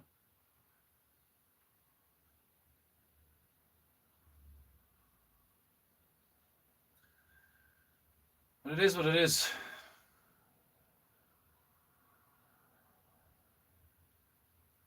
I wouldn't have painted that painting when I painted it if he hadn't died.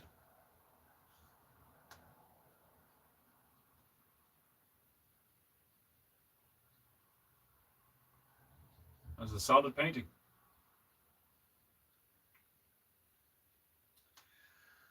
I think it captured his whimsical spirit quite well.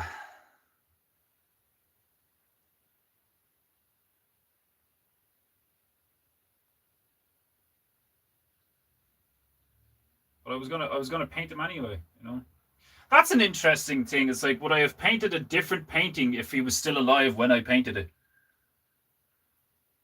That's a fascinating one.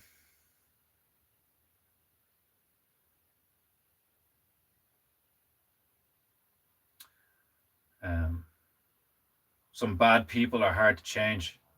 It's a choice, you know. It is a choice. You can't make somebody change. You can definitely influence them in the right direction, but like you can't make somebody change. I miss him too. Same here. Naps. What is this? Kindergarten? It's actually, like, from what I've seen, it's healthy to have naps. Now I know it's not like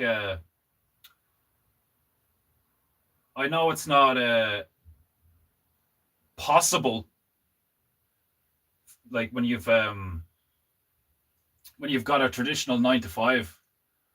And like I'm grateful that, like, you know, I work for myself and I have my own routine and shit. No, like, but it's great for digestion. It's great for like mental clarity. It's great for like energy regulation. Like,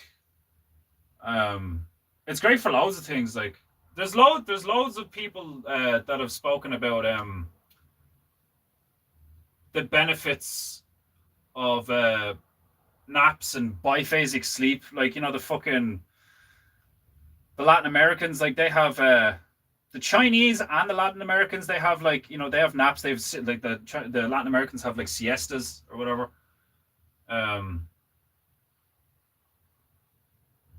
But it's and then you have all the people talking about biphasic sleep, where like it used to be a thing in history where you would go to sleep 9, 10-ish, and then you would wake up around like 1 a.m. and then go back to sleep at like 3 or 4 a.m. And it was when a lot of people wrote books, painted, had sex. Like, there was like loads of these like more creative activities that happened between like midnight. Like, it's like 12 a.m. is called midnight. Do you know what I mean? Like, how funny is that? It's not like 3 a.m. is called midnight. Because you think that would be the case, because most people go to bed around like in between, you know, let's say 10 p.m. Or 12 p.m. Because even if you still have to get up at like 6:30, 7 in the morning and get ready for work or whatever, you still get like a fairly decent amount of sleep. But like, if it makes a lot of sense to me, because it's like, because apparently you're not supposed to sleep through for like 8 hours, you know. And then there's the whole thing of like sleeping on the floor, or at least a firmer surface than a bed, because it's better for your spine and the blood flow throughout the body. And like, the way we rest in a modern society is just as fucked up as everything else. Like our no matter what way you no matter what way you fucking cut it, um, the way most of us live today is you could definitely argue is literally designed to kill you by the time you're 60-ish, and the whole time you're alive before it kills you at your around 60-ish. It's designed to make you weak and only productive in a certain way, and all this shit. Like it's fucking disgusting.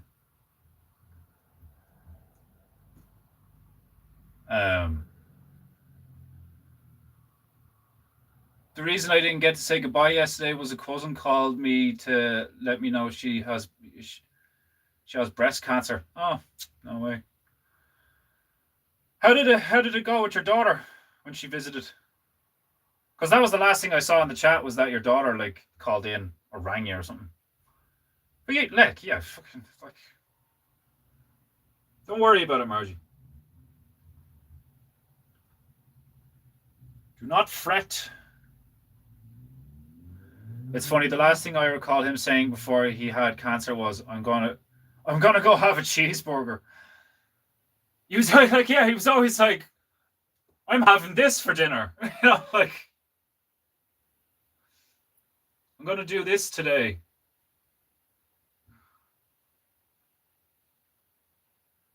That's what I was saying though. I was like, you could tell he just one of the reasons he liked my stream is because he just wanted somebody to talk to, that he related to, because it's not just about having people around you. You can be surrounded by people and feel completely alone. You need to have people around you that you actually relate to, that you can have conversations with for the whole day if you needed to. Do you know what I mean?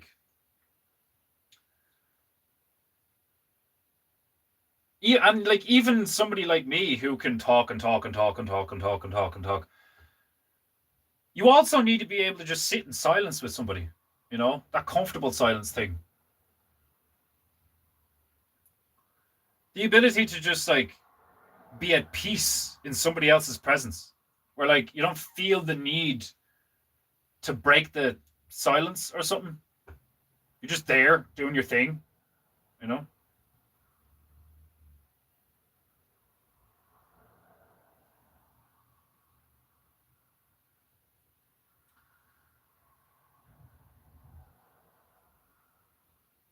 mean, before I hopped on the stream today, I'm tired today,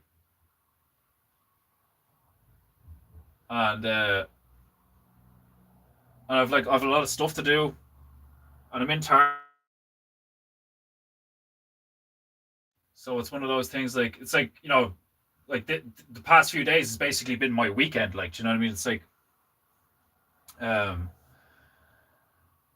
because I work Saturdays now, so doing the garden, cleaning the house, putting a wash on, getting other stuff done, and then it's my personal work. Do you know what I mean? Because it's yes, I still get to do my personal work in Tarts and around Tarts, which is great and all. But now I have all these responsibilities to I bumped into that old lady Betty earlier on, who's been doing my symmetrical classes, and she had a procedure. And thankfully it went well. Something to do with her kidneys, I think. They put a stent in or something and I bumped into her on the way back from getting the Prince of Squidboy, and she was like, "Oh, hi, how are you?" And all I'm good. I asked her about I asked her how the procedure went and all, and she was telling me, and then and I was like, "Am I going to see you on Thursday?" She was like, "Oh yes, I'll be there on Thursday and all." And I was like, "Great," and all so it's like Wendy said the other day, is it over the past year, I've really mellowed out, because instead of trying to create my own purpose, I have a purpose. I have a responsibility to 5 other people to do certain things during the week and shit. It's not like having a normal job. I don't even technically get paid a wage. It's I still technically work for myself.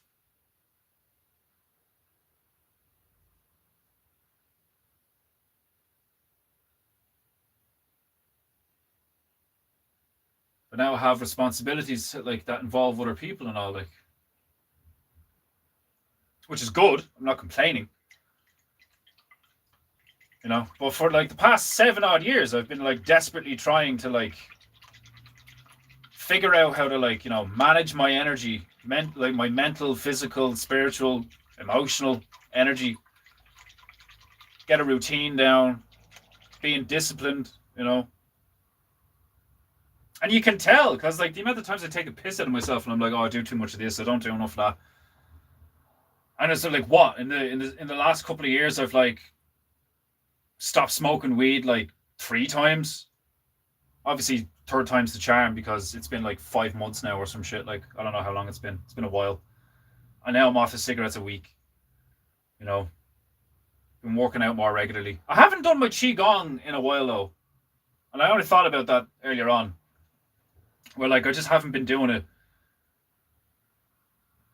because like I've got so much shit to do now that like taking an hour out to like really get a good sweat going and do each stance for like at least 10 minutes almost feels like an indulgence, especially if I've already worked out. So like I think what I'm going to do is I'm going to do like a day on, day off, day on, day off kind of thing where like I try and do a really intense workout and then the following day I don't do a workout, I do the qigong, and that will like expedite the resting process and the healing process of like all the damage I did to myself with the workout, because I do want to like I have a good base, I look kind of jacked, but I need to sort out my lower back. My ankles are tight, my hips are tight, my shoulders are still a bit rounded. Like there's just a few things that like I want to sort out a few things before I like hit 40-ish. Like, do you know what I mean? Because it's much easier to maintain than create,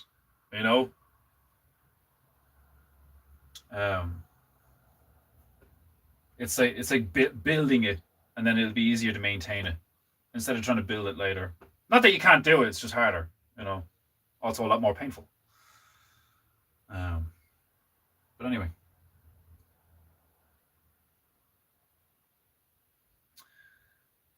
he was always talking about food. Yeah, he was always talking about what he was having for breakfast, or what he had for breakfast, or what he was going to have for dinner. It's mad. Like I did. Like none of us met him in real life, and like I know Margie. Like misses him. I know you guys miss him, but like I do. I genuinely miss the fucker. Like I'm a bit mad at him for dying. Like that kind of thing. Like I'm like fuck you, nigga.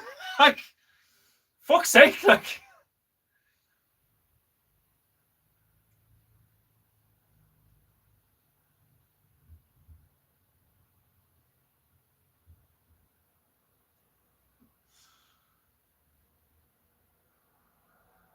I'm fairly certain. Obviously, I don't know, but I believe,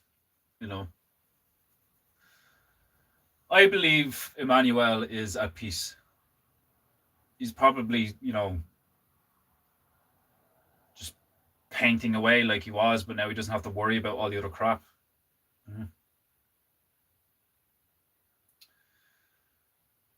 Part of me is excited to die eventually. Obviously, I don't want to die anytime soon, but part of me is excited to be like, okay, well, like, what the fuck happens? Like, you know what I mean? Where do I go?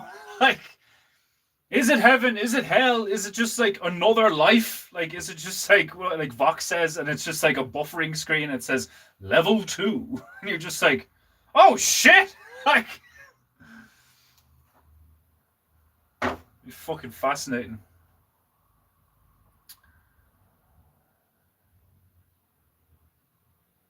It was a short visit with the daughter. I have peace being here. Yeah, like I have like the last in a big way, the last year or so, um, I'm like majorly at peace. To the point where, like, lately, I've been contemplating contacting my father to see if things have changed. Because Emma is right. Usually, when I contact my father, it doesn't go well because he's a fucking dickhead. But I was talking to my sister recently, and apparently, he was jobless for like 6 months, which gave him a lot of time to, you know, uh, sit with himself and gain some perspective on things. Um, so apparently, my father has unlocked empathy,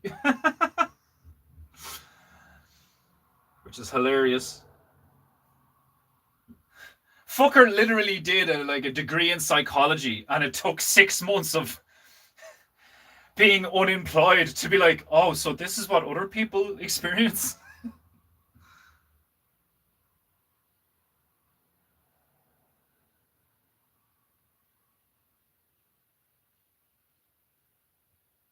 It's actually fucking hilarious.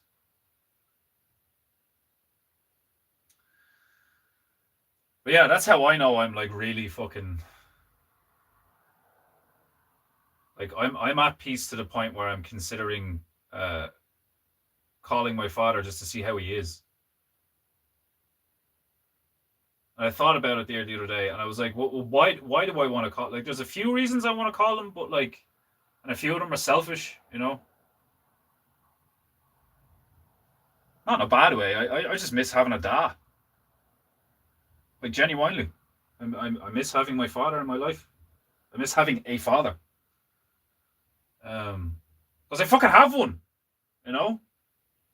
Like, I think about that shit where I'm like, I have a father.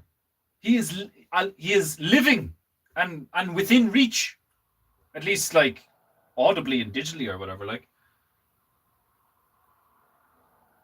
I have a father. He lives on the fucking island, and we haven't spoken to each other in years again, because that's happened before. And I think about other people, and it's like they don't have a father at all. I'm like, that sucks, you know. Like, that's the position Emma's in, you know.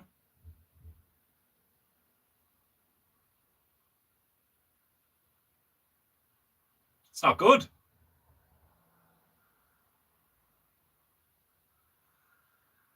It's a form of loneliness, like, do you know what I mean? It's like a deep spiritual loneliness. Because obviously it's not the same as like a physical loneliness or like you know, friends and people to talk to or something, but it's like a piece of your soul is like being neglected because you don't have that like guiding force that's here with you in life, you know.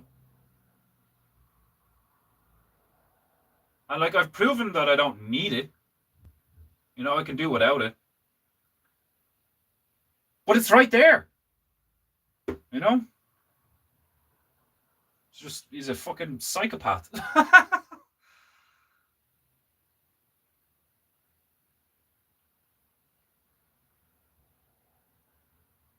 But then one of the other reasons I thought of, I was like, it's like, what I was thinking, I was like, why? Like, you know, why would, like, I've been getting some signs, you know, there's been some stuff where I'm like, maybe I should call him, or maybe it's time to like try again or whatever. But one of the reasons I thought of, I was like, I don't want my father to die thinking that I hate him. And then I was like, yeah, but you told him you don't hate him, you know? But I don't know. We've gone extended periods of time in the past of like not talking to each other. And then it's always me. It's always me who fucking reaches out. Because that's what Emma, like I said it to Emma, and she was like, every time like this has happened in the past, like you guys haven't spoken to each other for a long period of time, you reach out and then he ends up really upsetting you. You know? Because he's a dickhead. But I don't want my father to die thinking that his son hates him. Because I don't hate him. I think he's an asshole. And I think he's stupid. Which is hilarious because I used to think he was so intelligent. And my dad works in IT and like knows all this stuff and makes a good living and fucking like he must be intelligent, He works with computers and makes good money. He must have a moderate amount of intelligence. No, he's a fucking spa and he's a psychopath. I think psychopaths like have an inherent stupidity to them. Because there's shit they don't see because they can't see themselves. And I have it. He's my father, so like I have some of it. I have a bit of it. I have a switch where it just goes, and I could like eat somebody's face, like Jesus Christ, Alex, what are you doing? He was going to hurt the people I love, and it's like blood all over me. Like he had to be stopped. Like, did you have to eat him? I was fasting. I mean, like, the timing was very, very convenient. It's like, was a message from God. I'm really hungry. Here's an asshole that needs to be killed.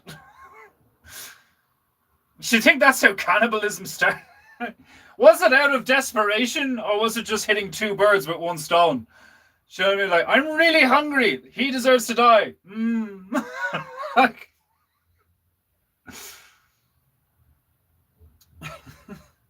methinks I have a solution.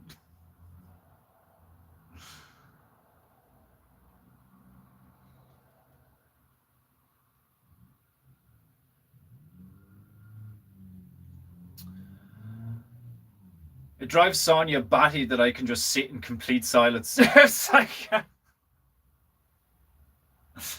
especially when you're like, not distracted, but like, especially when you're like locked into something. If you're reading a book or if you're creating, like drawing or listening to music or playing a video game or,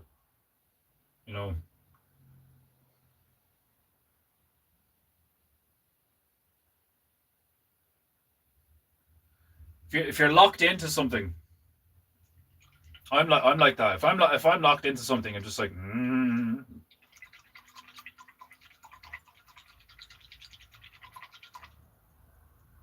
Like weeks ago, I was like Emma. We're both in the same room. We're in the bedroom, and Emma was on her laptop, and I think she was playing Sims. And we were up very late. It was like 2:00 in the morning. I was sitting on the bed. And I was drawing, but I was listening to music with my headphones on, and I was humming along to the music. And she started laughing, and I was like, "What?" And she was like, "You're so cute." I was like, "What?" She's like, "You're humming. You're so cute. Like you're humming. It's cute." And all. Like I was like, "Okay." Like it was hilarious. I say. I can't remember the last time she called me cute. I'm like, do you know what I mean? Like, I don't think I'm cute. Like, do you know what I mean? Like fucking wild. I'm like feral. Like, I'm like paradoxically feral. Like, because I'm obviously very civilized. I mean, do you know what I mean? Like, it's like, if anything, I'm so civilized. I come off a bit gay sometimes. Like, do you know? Like, ooh, I'm a painter. Ooh. Like it's a very graceful vocation. Like, you know what I mean? May as well be doing fucking makeup. Like, But then at the same time, I'm like, ugh. Like, oh, the duality of man. Um, it may have taken you longer than you wanted, but you're actually going in the way you want to now, and it's paying off. Um, yeah, the yeah, it's an accurate observation. I've yeah, I thought about that a while ago, where it was like, I just need to, like, remember I used to say that a while ago, like, I used to say that often enough, where I was like, just keep painting, like, do you know what I mean? And it's like, how long have I been at this now? 6 years? Like, not the stream, but like what I've been doing. Like, when COVID hit, like, do you know what I mean? I was like, fuck this, I'm not doing another warehouse gig, and I just started painting. So I've been at this 6 years now, and I don't have a mentor. I don't have a father figure.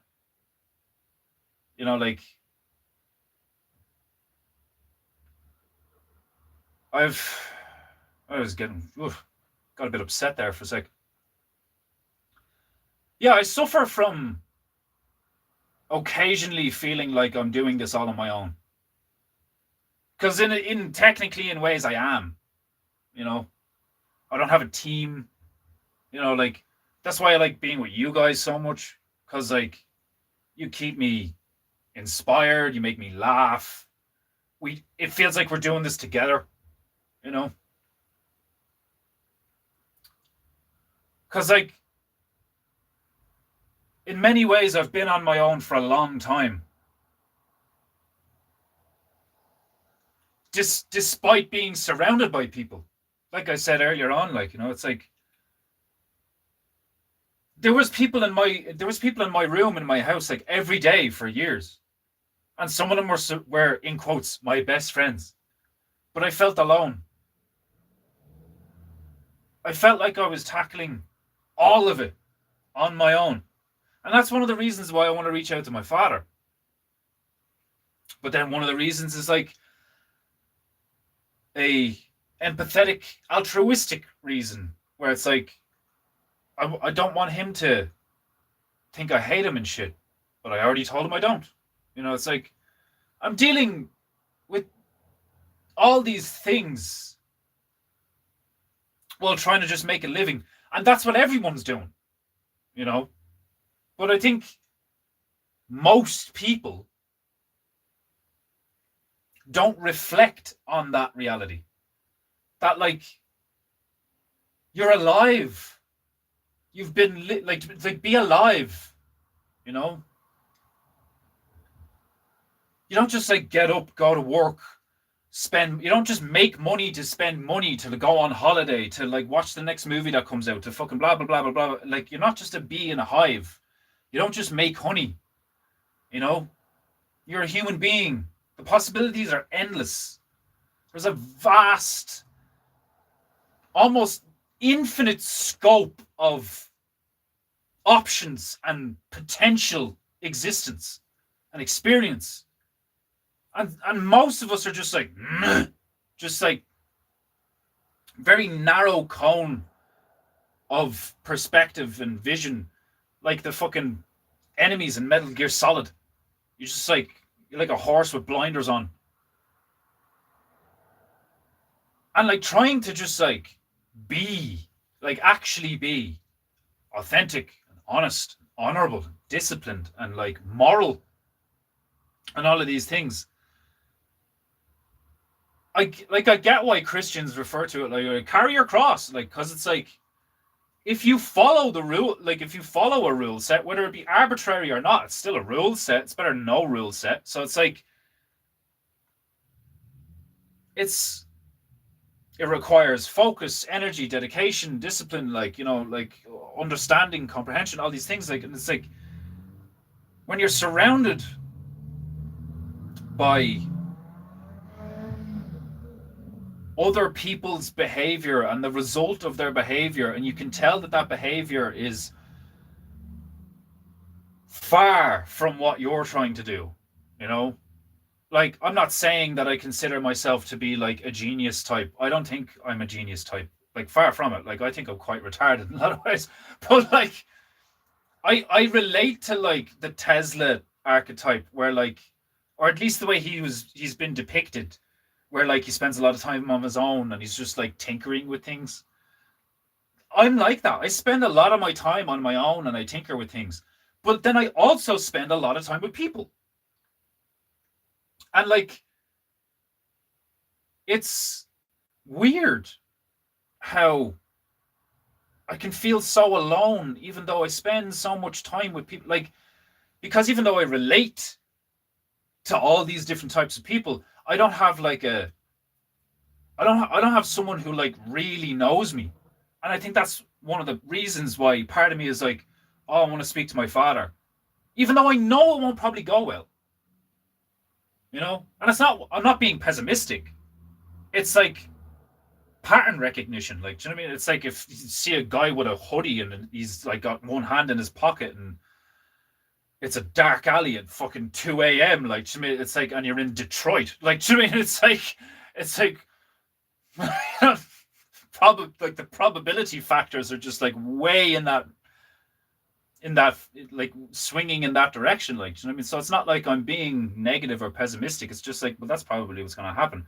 And even still, part of me is like, I suppose, not desperate, but like pining for like a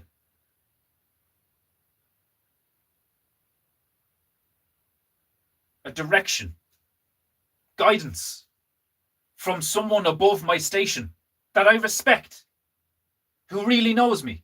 And like the only person who exists in anyone's life who could even remotely fit that role is your father or your mother. You know? Because when you go to other people or other things, or like you go to spirituality or religion or whatever, your priest doesn't know you. You know? God doesn't speak to you. May show you things or whatever. Like, I mean, like I could be wrong. I mean, like fucking, like, I've never, like, not once have I ever actually heard a voice, you know. And if I do hear a voice, I'll immediately be like, okay, well, like, who's that? How do I know that's God? I mean, for all I know, that I could just be like, I could have, like, you know, spoke into the ether, and any number of demonic entities could have been like, it's like the fucking storyline of the Mortal Kombat Deception. It's like, just because it's like a phenomenon that's like, you know, I am God. It's like, why would I believe you? Like, look, I can do this. I can perform miracles. Yeah, well, like, doesn't the Bible say, like, doesn't any number of spiritual texts say that, like, he's called the deceiver for a reason? Like, look, I could turn water into wine. That doesn't mean you're God. Like, so how would you know? Like, that's why having a father is so important, because it's like, you are literally, materially, like, at least while you're here in this existence, like, you're literally from him. You know? You come from him. Like, you are part of him. He is part of you. He held you when, like, you couldn't hold yourself and all these things. And then you grow up and it's like, I mean, I wasn't abandoned, you know. I may suffer from some, like, form of psychological abandonment issue, because he did, in a sense, leave, but he was still there, you know. So it's like, I don't suffer from having no father, you know. So there's like, but in a sense, is that worse? Do you know, I've thought about that too, where it's like, he's there, but he's not there. He's there, but he's not there. It's like this constant, like, tension. Because if he was dead, or if he just wasn't in my life, then I would have no choice but to then just move on or live with it. But because the temptation of the possibility, the potential of having a father in my life is there, there's like this, it's like part of me also almost feels guilty for not trying harder to get along with the guy who fucked up my life in a huge way. Do you know what I mean? Like that's a paradox and a half to wrap your head around, where it's like, it's almost like getting stabbed in it's like being betrayed and to a degree abandoned, who's by the same person who lectures you in how you're doing things wrong, even though he clearly fucked up. And now you're like, but who else do I have? Oh, you talk to God. Like, that's not the same thing. You know? It's a really, like, that's a fucking complicated one, like. And I suppose lately, because of, like, you know, tarts, like, my life's going well. Like, it's like, here's another paradox. Like, is it because I'm finally at a stage where I feel like I probably don't need him, that I want him? I want to be able to turn around and go, like, you know, despite your absence, I made it anyway. It's like, there's a part of me that seeks validation and a sense of pride from someone I don't even like. Like, that's so complicated, you know?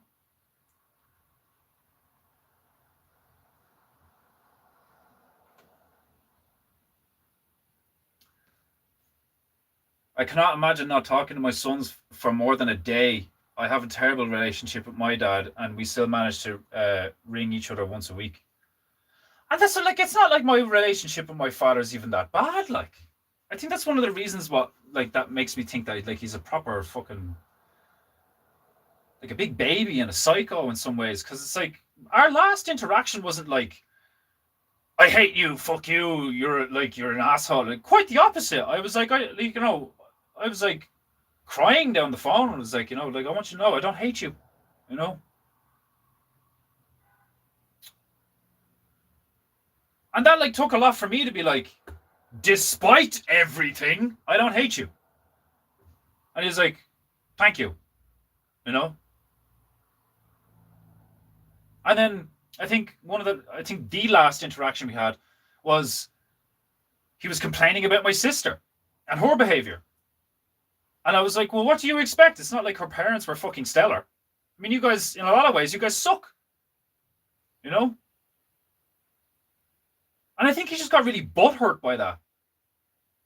And I find that fascinating, how someone who,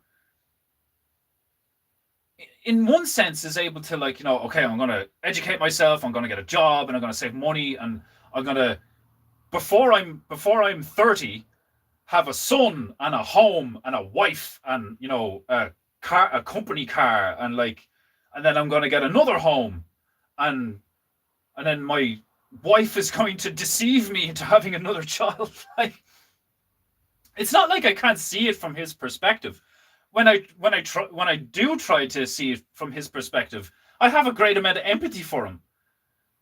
But I can never get myself to a point where I'm like, but you did this though. Like, it's like, sure, Mum's a bit of a fucking idiot. Like, sure, this, like, but this though, like, do you know what I mean? Like, you fucking psychopath. Like your kids. Like, do you know what I mean? Because then it's like similar to you, Stabaru. It's like when I don't even have kids, and I'm like, how could you do that to a child? like that's fucked up. Like, so, like, trying to reconcile that, like, him in his head justifying, like, you know, no, like, I'm gonna do this. I'm leaving, you know, like, and then trying to be like, but come with me, children. You know, it's like upend your entire lives and start all over again at the age of like 13.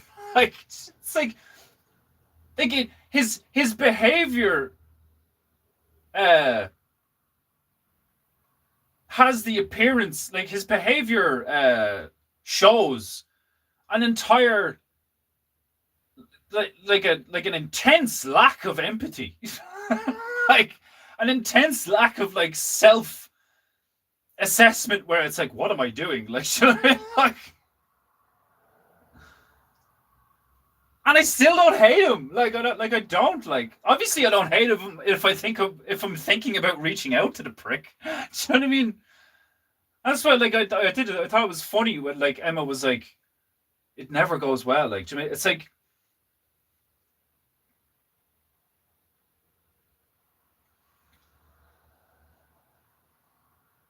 I get these moments where I realize that like I'm actually a good person, and I don't know why it really fucks me up. Like, because obviously I have a huge capacity for love, you know, but then conversely have a huge capacity for like malicious, violent hatred. But that's the same for everybody, you know? So why do I have this like intense self-judgment, you know? It's crazy. I don't know why I'm so harsh on myself. I don't need to be, you know?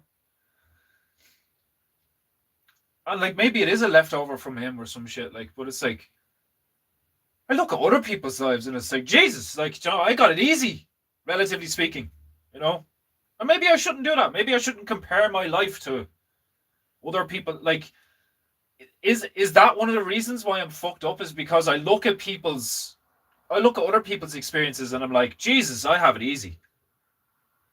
Is that me trying to be falsely humble? Or like, what's the trying to be begins with M. I can't remember. But like, am I trying to like, I don't know. Because I'm not fucked up. But then when I delve into it sometimes, there's parts of me that I don't get. There's parts of me that I investigate. And I'm like, but why that though? You know? And I've been to counselors and I've been to psychiatrists, like, you know, and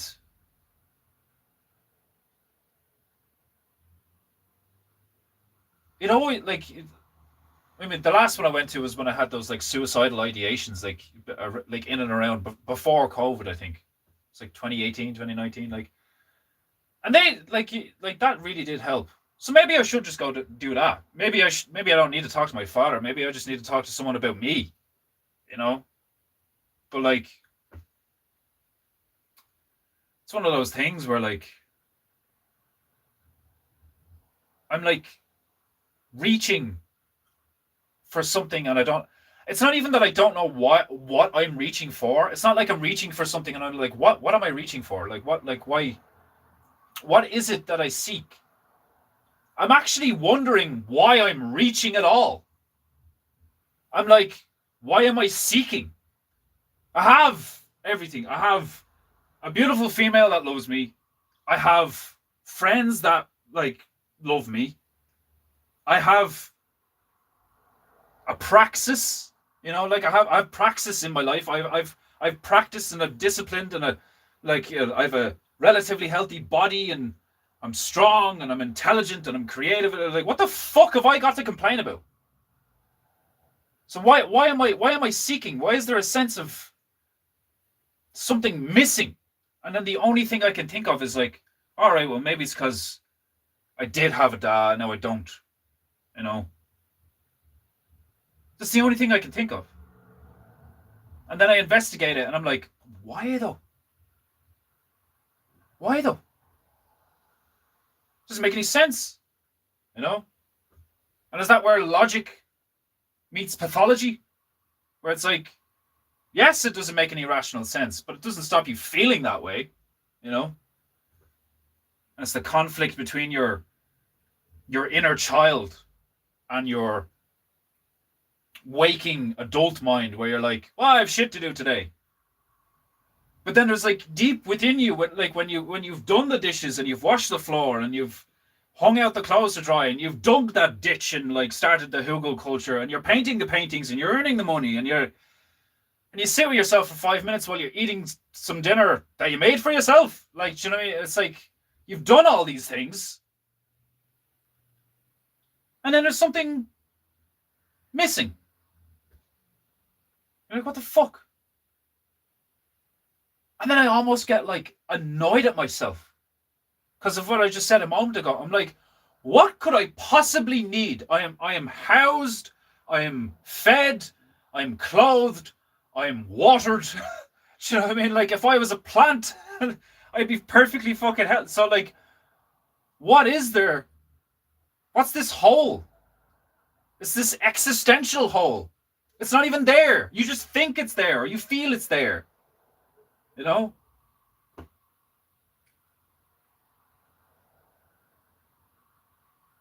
It's maddening.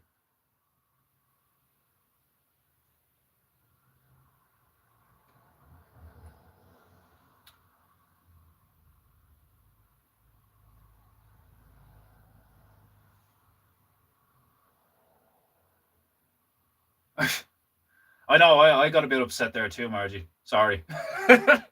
I'm fixing to cry. I miss my daddy so much. Well, my mom and brother too. Yeah, I miss my gran. You know, it's not that I don't miss my grandfather. It's just I had more of a relationship with me gran. Like, do you know what I mean? It's like, and part of me does miss my father. But like, anytime I think about my grandmother, even like she's dead years, and I still get upset.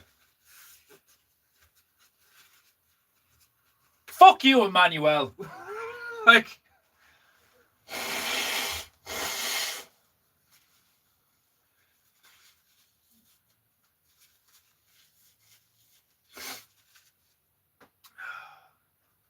fucking all these fucking gay dead people. Why you gotta be all gay and die? Like, and then watch Will die, and then it'll be fucking laughs all around because it's not what we think it is. Like, this is a good reminder for me to call my mom after work. I'm glad. On this episode of Painting Goo, face painting, but with other people's faces.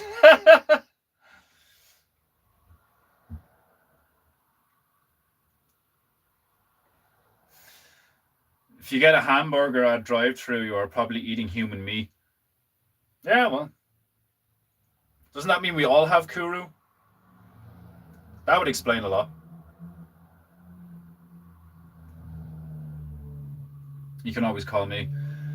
I wouldn't like, you know. I appreciate that, Margie. Thank you.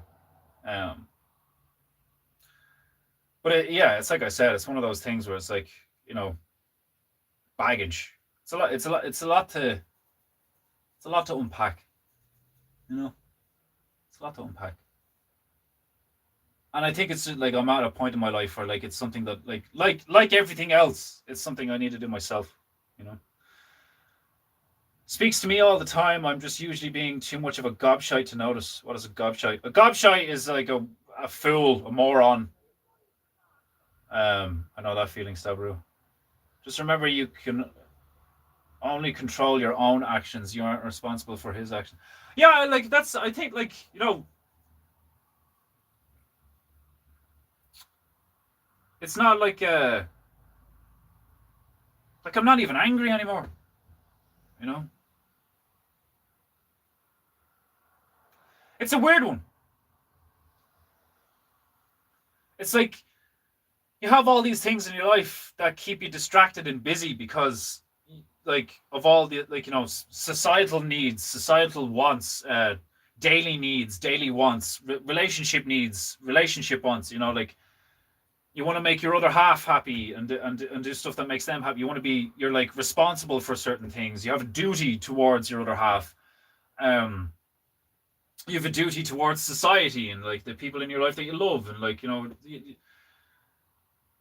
but when you've kind of like reached this level where like you're kind of managing shit and you're no longer like distracted by trying to get to that point, which I think has pretty much happened to me in the last while with like tarts, and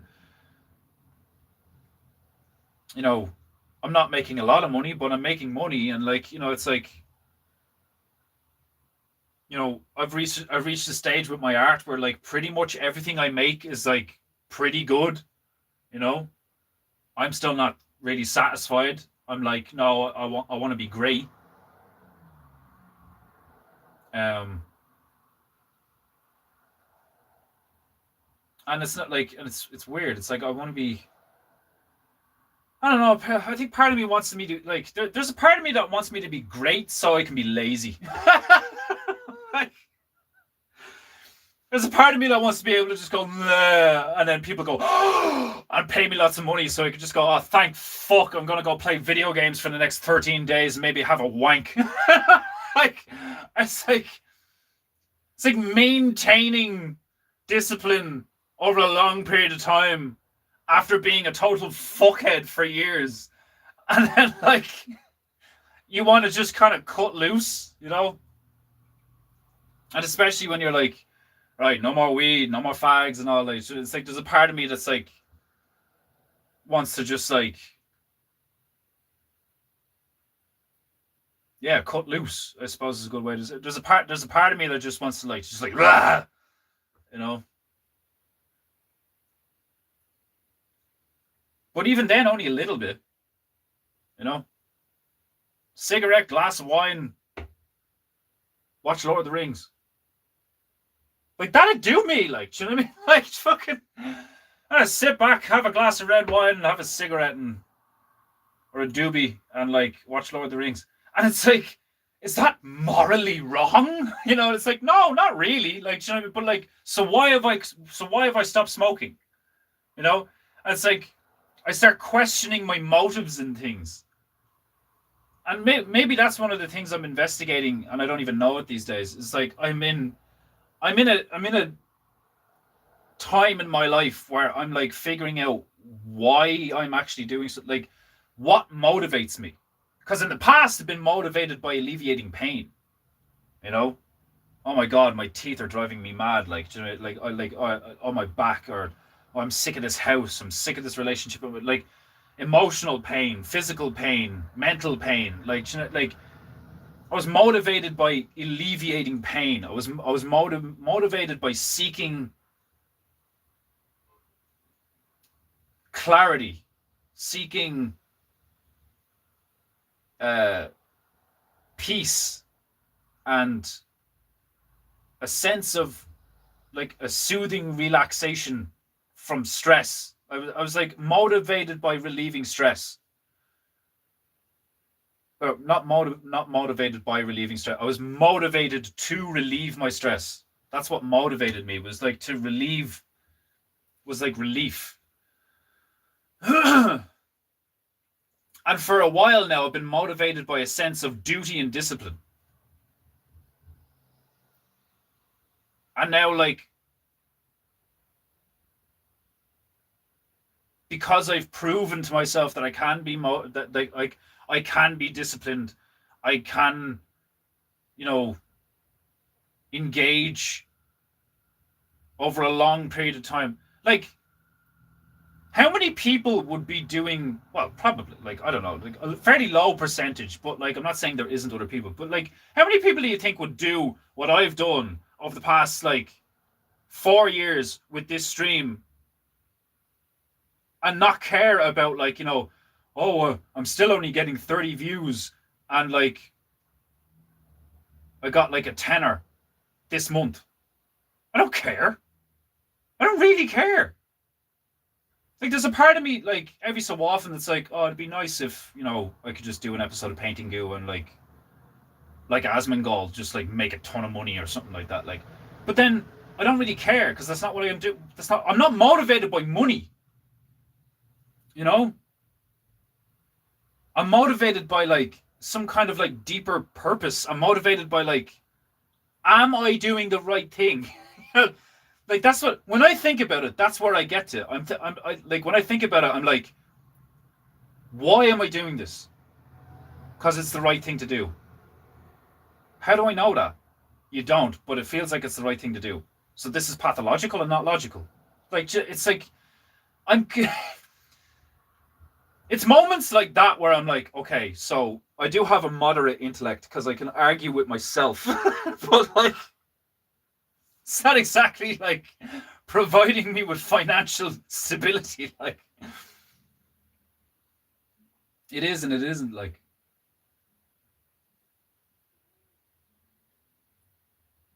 I have had an internal tension and conflict for now on 2 decades now. But now it's evolved.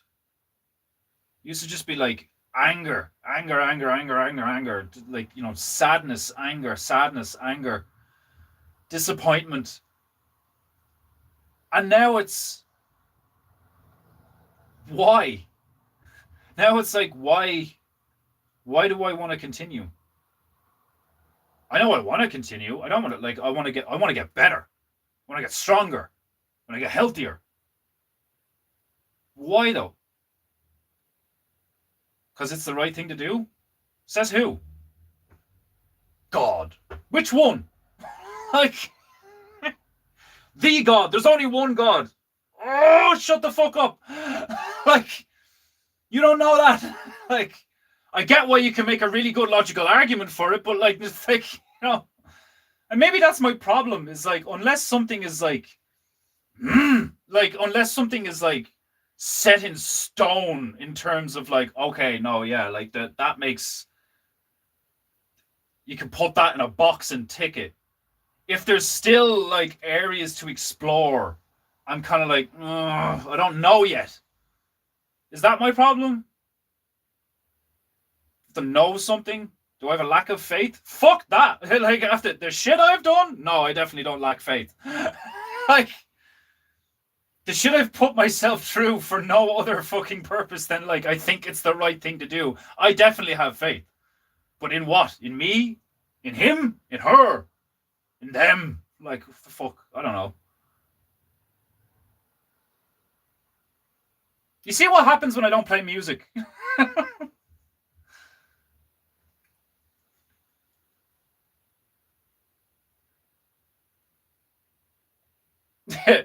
A retard, Margie. Incompetent, blinders on.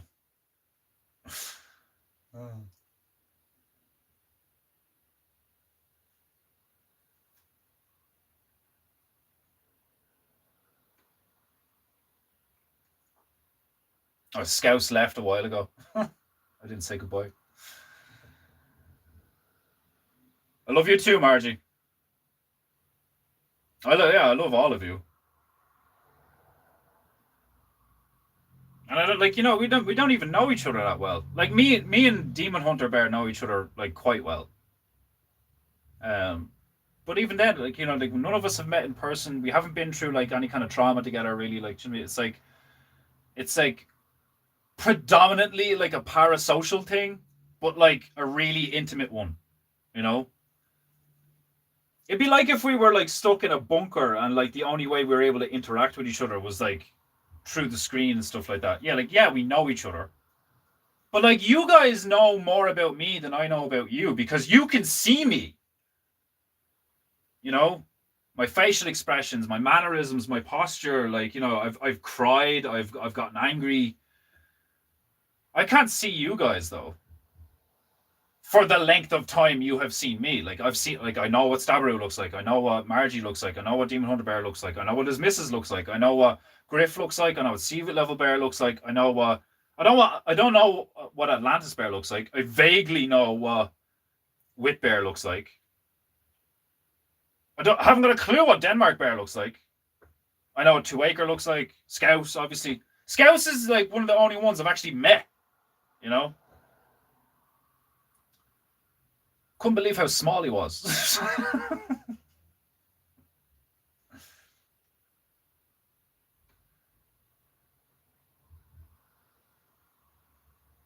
I miss my nana from before she got Alzheimer's. The doctors killed her during COVID. I still want to kill them. Ah, that's rough, man. That's a rough one. When my grandfather died, I think I don't know, it was like 2 or 3. I don't know how many years exactly my grandmother lasted, but quite often when I would ring her on a Friday or she would ring me, um, it became a regular thing where she said she didn't want to be here anymore because she missed my grandfather, and it was just her and the dog. I was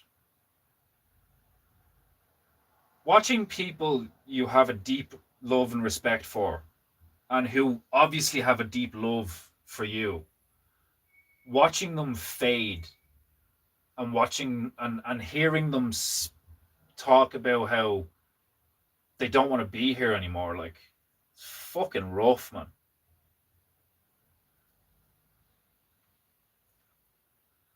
It's a rough one.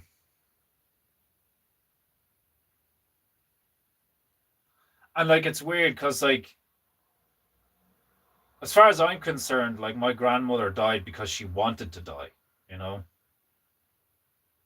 So, like, I don't really have any, like, anger or disdain towards anyone related to that. Like, I just miss her.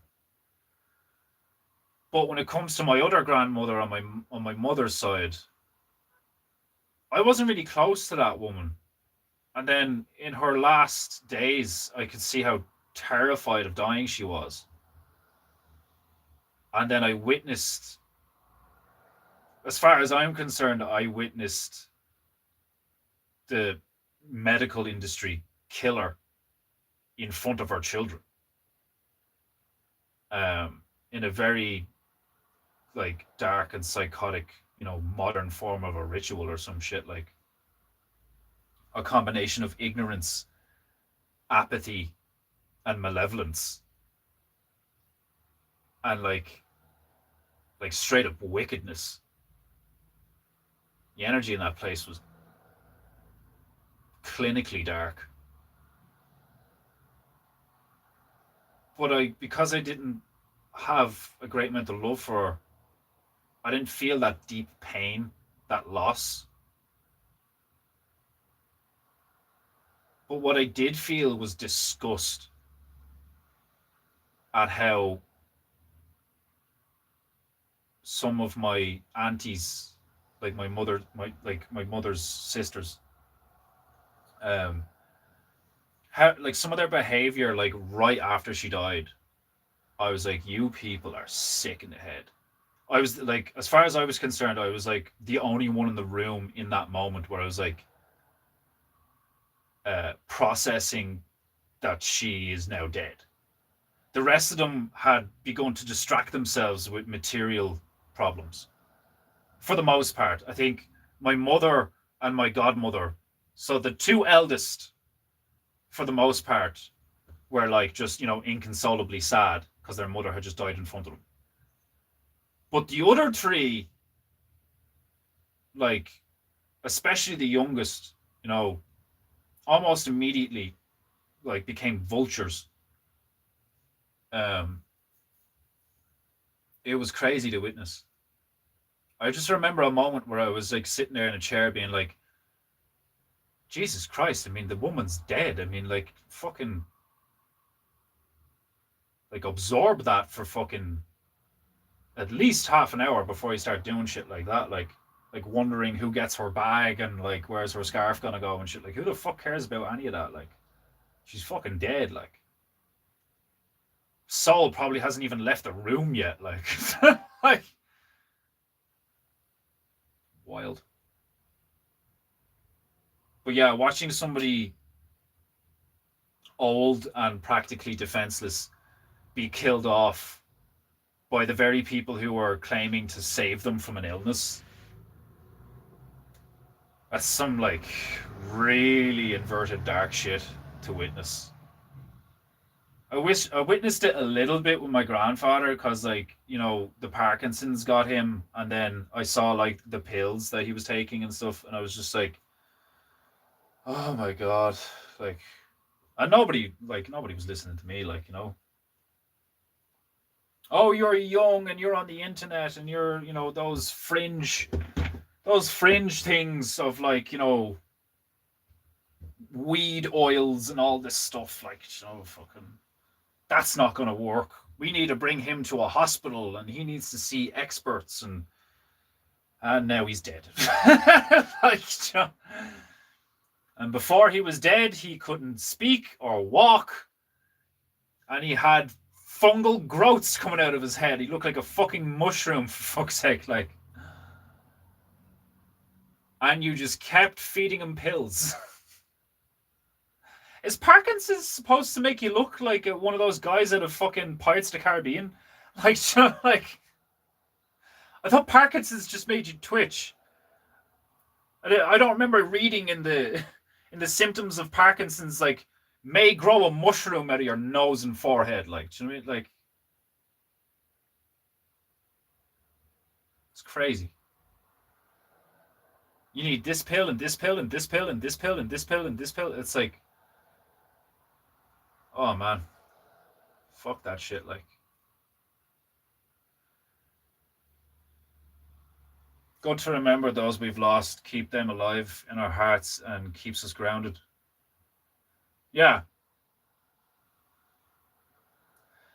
I do find it a bit odd that I'm still like, I can still get this upset when I think about me nan, though.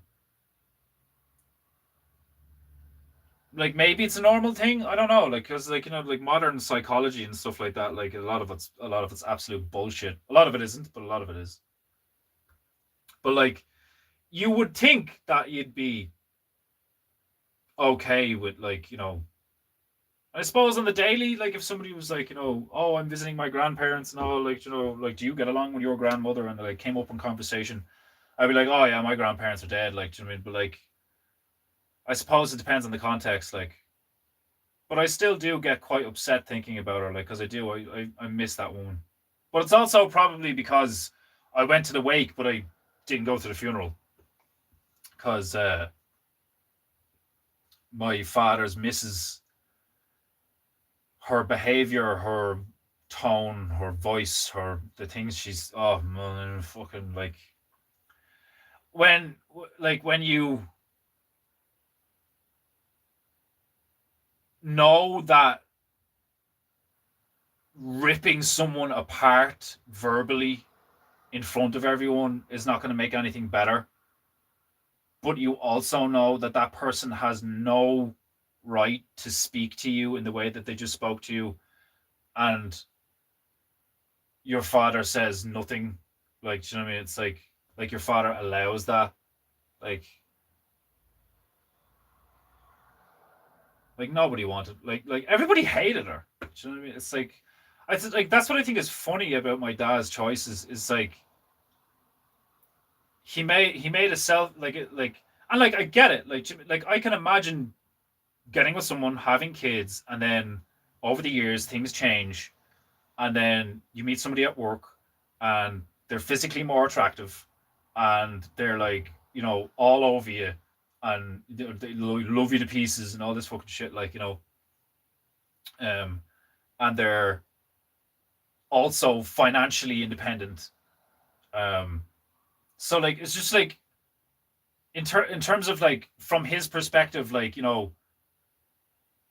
weighing up the pros and cons of staying with my mother or leaving her for this new woman. I can see why he was like, yeah, fuck this. I get it, like, but the manner in which he did it, and I think the reasons he ultimately did it for, were quite low and stupid and really selfish and deceptive, you know. And he paid the price for that heavily because, like, his own mother was like, you can marry her when I'm dead, and he did. He waited for my grandmother to die, and then a few years later, or several years later, they got married. Like, and my father's weird like that. Like he's paradoxically a very patient man. Obviously, he wasn't patient enough to like wait until me and Megan were like set, and then fuck off with the big titted bimbo from work. I don't know, like, and maybe I'm trying too hard to have empathy for him when I shouldn't, you know. Totally get it. You are seeing a lot of resolution in the rest of your life, but you want the last piece of the puzzle in place so you can get onto the next level. Totally get it. Yeah, that's a good summary of kind of how I feel. We're like, you got like one more ball and chain that you're dragging along, and you're like, okay, well, how do I get rid of this one? And you don't quite know how, because none of the keys fit. That's one of those things where, like, will I get the key to this one? Will I learn like, is there something I need to learn? Is there something I need to like it's fascinating and frustrating. The masculine urge to hunt each of them individually, drug them, lock them away separately, and leave them all alone with nothing or no one until they fade away. Yeah. But that's the thing, is like, when it comes to like the medical industry, like the chances that like all of them knew what they were actually doing, and like, I mean, like, don't get me wrong. I mean, like, a lot of medical industry people are total psychopaths, but at least a few of them more than likely genuinely thought they were doing the right thing for your nana. There might have been at least one of them that was being, wicked, and was like, you get to kill another elder person, like, you know what I mean? Like, because I know there's a few of them. I know, like, well, not a few of them. I don't like the medical industry is riddled with them. Nurses, surgeons, pharmacists. These guys that like can just prescribe stuff and just be like, yeah, take 2 of these, call me in a week, like, and he knows that, like, it's usually like 6 months or less after I prescribe them this drug, and they're going to be put in a box and then put in the ground. But I'm being paid handsomely to do this, so what do I care, kind of thing. Like, it's a fucked up industry. Get paid a lot of money to be the arbiter of health, in quotes. It's fascinating. Dark. I'd rather hear you than the music. I've wondered about that for a while. They were like, because I know I love listening to music while I work, and I know a lot of you guys, like, especially with all the AI tunes that the lads have made. I've wondered for a while, would you prefer it if I talked more while I paint, or if I like turn the music down or something? Like, I know, like for me personally, I think it's way better. I think it's healthier for me to play the music, but like keep it lower, because then I'm not shouting over it, especially when I'm trying to be in character. Because I can feel it in my throat where I'm like, whoa,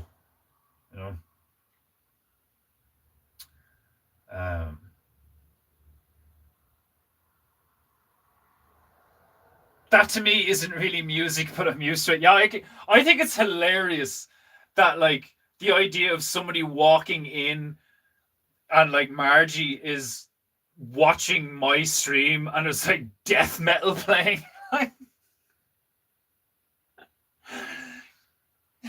No, what are you watching? Oh, I'm just watching this Irish guy paint. Like, I'm just like, oh, it's fucking. Oh, it makes me laugh.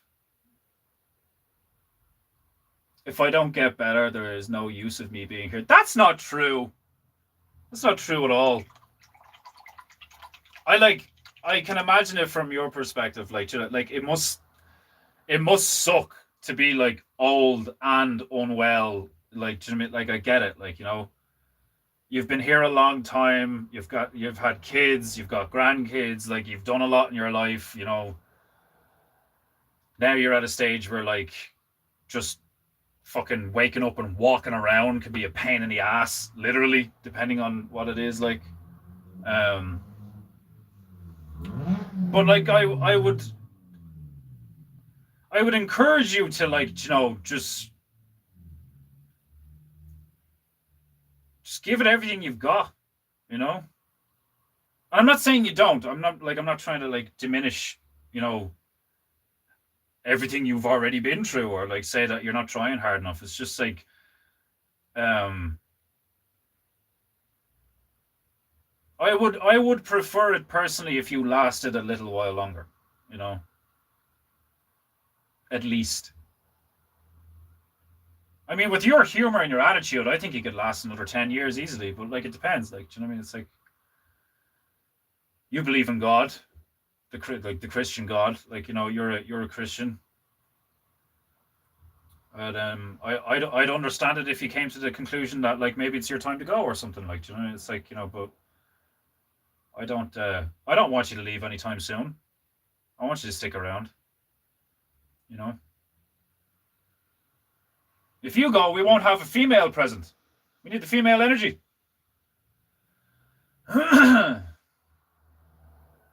Dick Fordu. Welcome you. Yeah, maybe just keep the music at a lower volume. Yeah. That's one of the reasons why I want to get back on the laptop. Because then I could keep it at a lower volume, but it's still nice and clear.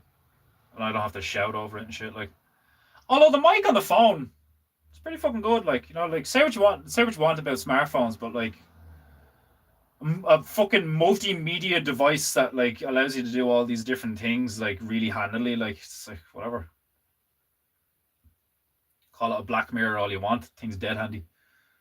Um they say, what the hell are you listening to? I'm not surprised. Oh, that's hilarious. My God's pleasure.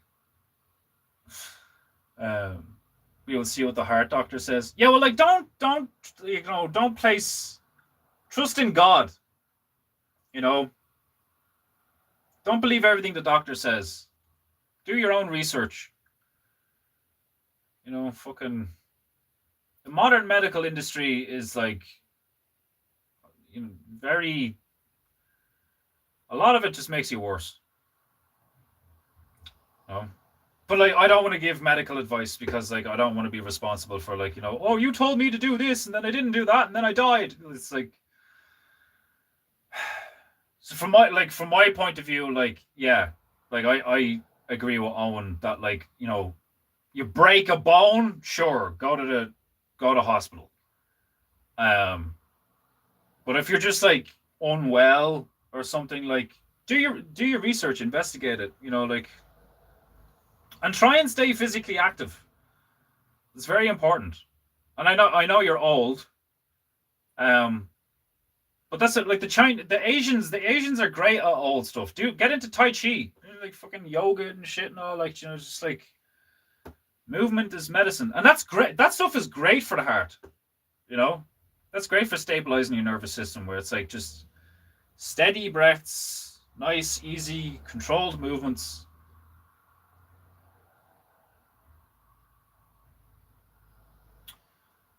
Um, I second Defender Usama's sentiment. Our chat and community are enriched by having you, Margie. Yeah, like when you're not here, we're all like, "Where's Margie?" we miss you every time you're not here. Wouldn't be the same. Yeah, it literally wouldn't be the same without Margie's like positive feminine energy. I'm not that damn old. Yeah, but see what I mean? That's the spirit. You know, stop worrying about your fucking heart. You're not that fucking old. You know. That's exactly what I'm talking about. That's what I want to hear. I'm not that damn old. Yeah, fucking right. Tell your heart to do what it's fucking told. You know.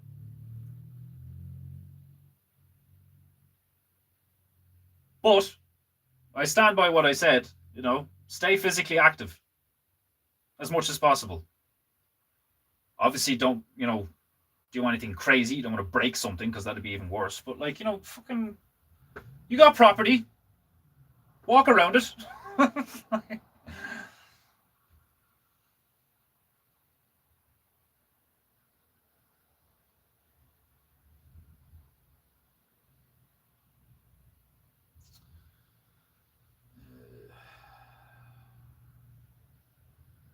I'm gonna try and just finish this because it's basically nearly finished. I know I've been sitting here for fucking 3 hours. My ass is thoroughly dead, but I will persevere because I may as well just finish this and sign it. I'm happy. This turned out well.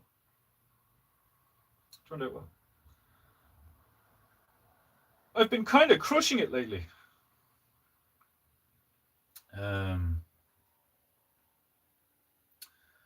What colors will I do the t-shirts on the line? I've got a red one down here, a blue one here, a black one here. I suppose green. We do a grey one. We do a grey one.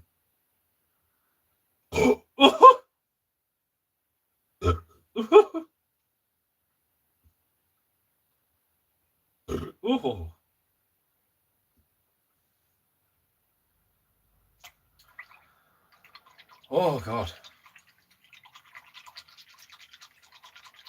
I bet cracking that old whip of hers would be a good workout. Yeah, I mean, like the typical bullwhip. That's a deadly tool in the right hands. That's nothing to sniff at. Cracking that a few times, definitely like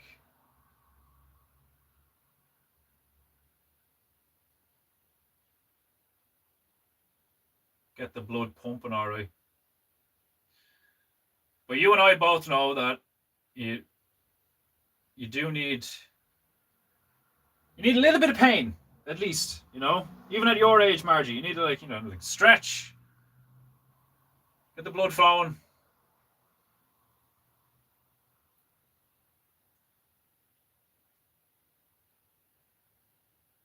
Part of me is like apprehensive now of telling you to do physical shit because it's your heart, and I'm like, you're fine, do some exercise. And then she goes for a jog and then has a heart attack. I'm like, fuck's sake. Like, don't listen to me, do what you think is best. Like,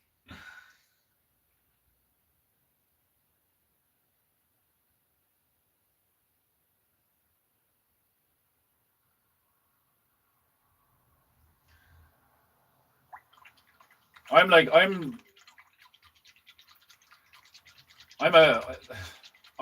whimsical retard when it comes to general health. Like, you know, like I don't drink enough water.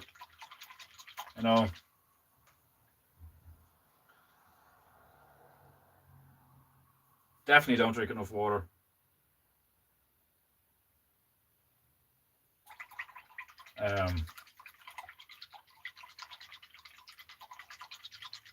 The Qigong and Tai Chi stuff is great for people your age, though. It's a great way of maintaining healthy fascia and tendons and blood flow and blood flow into the muscles and stuff without putting too much strain on yourself. Iron Man Barrel. 30-minute to an hour walks will be very beneficial. Yeah, like that's what I was saying. Just you got property, just walk around. Just walk, you know? Um I mean, of all the shit that I do, I mean, that's one of the things that I do like the most regularly is I walk to the hills and I come back.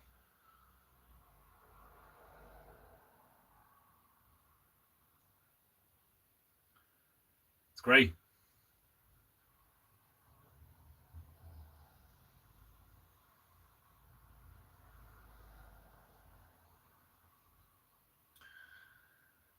Um, Gabu of death. I was gonna say there that like after I burped was like I think because I have some tension in my lower abdomen like left over from it's probably a multitude of things. It's probably like too much sitting, like all the years of sitting down playing video games, coupled with I've had two hernias. One of them, like I had the hernia when I was 8 years old, hernia when I was 20ish. So I've obviously I can feel it as well. Like I feel it like the release when I do the qigong, but I've got tension in my lower abdomen and in my pelvic floor. Um, and I think when I'm sitting here and I'm like whatever, like my posture, and I'm drinking coffee and eating or like smoking or whatever, and I'm talking a lot, I think it like I build up like a pocket of air in my abdomen somewhere, and I actually think that's one of the reasons why I burp so much when I'm streaming. It's because I'm talking and I'm like relieving tension, but then also like causing tension or something. Because like my ass does go completely dead in and around like the 2 hour mark. Starts to get sore. Ha! Gay.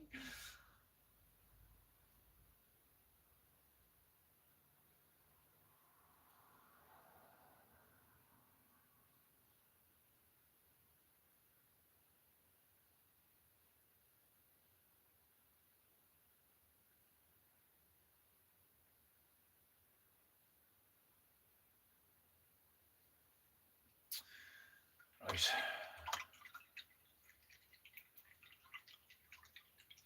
I think if my lungs were clear, my heart would have more room to work. Do you still smoke, Margie? Like how many? Like, do you smoke? Do you still smoke? And if you still smoke, like how many do you smoke a day? Because that would like whatever about affecting your lungs, that affects your heart as well. Listen to Iron Man; he's keeping a lot of us bears in tip-top shape. Yeah, I mean, if anybody knows how to like keep fit, it's that fucker. Um, what age are you, Iron Man? Like 50 something, pushing 60. You're probably healthier than me. Not probably. Like I'd probably be physically stronger than you. I fucking hope so. I'm 35. What height are you?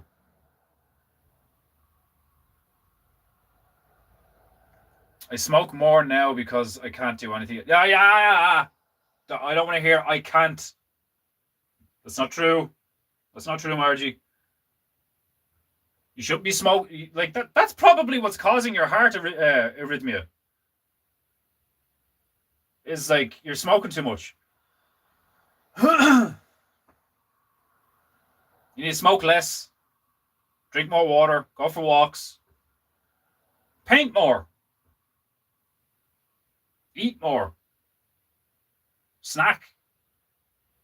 When you get a when you get a craving, snack. When you get a craving, go for a walk. When you get a craving, do some Tai Chi. Like, oh no, I said a bad word. Yes, you did, Margie. I don't want to hear I can't. There's no such thing.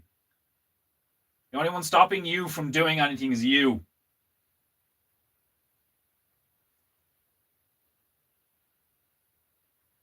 You don't have to smoke. And I know, like, fucking, you like, you're only off them like a week. Yeah, I know. That doesn't stop it from being true, you know.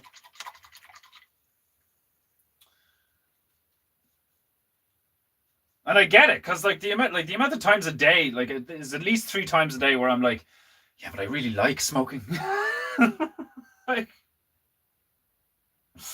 I get it, like, you know.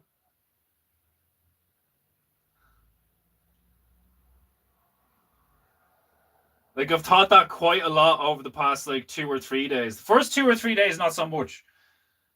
It's the opposite. Like the first 2 or 3 days, I thought it was gonna be like, oh, like chewing on carpet or something. Like it's like scratching the walls. Like I want a cigarette. Haven't been like that at all.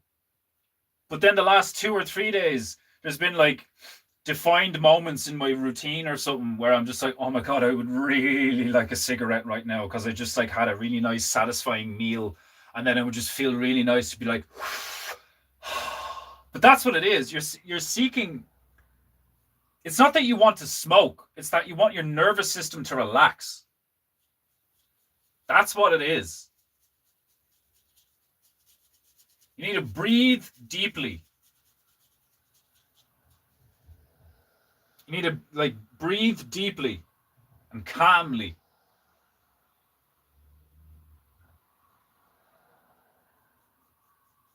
It's not that you want to smoke. It's that your nervous system wants to relax, and it thinks the only way it can relax is smoking because that's what it's used to. But that's not the truth. You can do something else to relax your nervous system.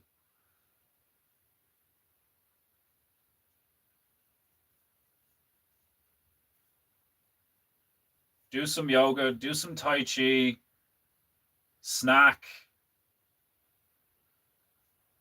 go for a walk, take a deep breath.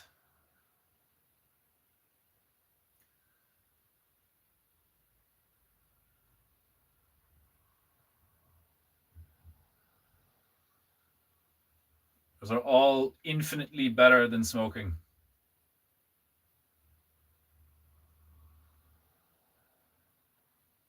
And anytime I think about it, like I do, like I'm not lying. Like, you know, like I like smoking. I like it. Like, I like the smell. I like the taste. I like the feeling. Margie's probably sitting there going, "I want a cigarette."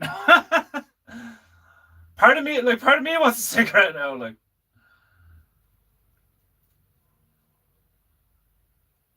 but I'm not gonna have one because I've chosen to like not do that anymore. But who I don't know. Who knows? You know, before I lasted a few days. This time I've lasted a week.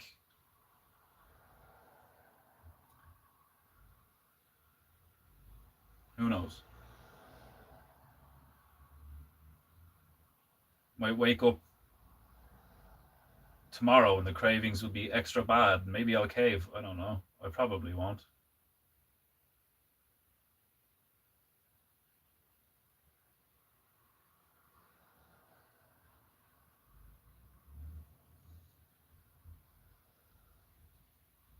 It really does differ from person to person because you know, like I think social shame works on me a lot in the sense that I don't want to let people down when I've said that I'm going to do something. I want to do it because I don't want to let other people down. Um, when I'm 100% like brutally honest with myself, if it was just me, um, that I had to like be beholden to, I'd just be like, fuck it, who cares? Who cares? I don't. Fuck it.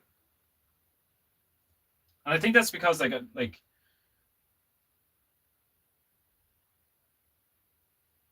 when I really think about stuff, like I don't. Nobody knows the hour. Nobody knows what's true. Like, you know what I mean? It's like sure, you could like tie all of these negative health effects to like smoking and shit. Like, but there's also like There's been all sorts of studies that say that, like, you know, a moderate amount of smoking, just like like a glass of wine in the evening, like it's always an old lady that I hear about. It's like, oh, my grandmother smoked 40 a day and had 2 glasses of wine every evening, and she lived till she was 98. You know, so it's like it's not just the smoking. Can't be.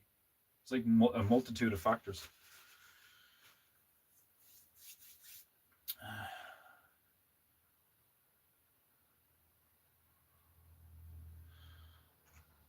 I want to get this right before I leave, because it's just this, and then I'm ready to sign it.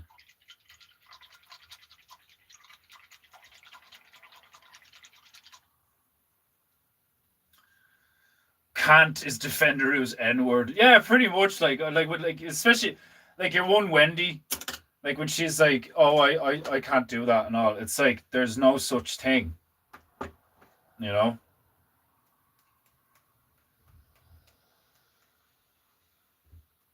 Obviously, if like, not even then, I don't know. It's like I was about to say, obviously, if like you've got no legs, it's like, you know, I can't run. It's like, okay, well, like, what if we build you legs? Like, you know what I mean? Like, it's just, I just have the mentality of like, just never have a defeatist mentality. Never have like a, oh, I can't do that. Even if you're like, I can't do that. The only context in which that should be stated is, I can't do that yet. You know? I can't do that yet. I'm not there yet.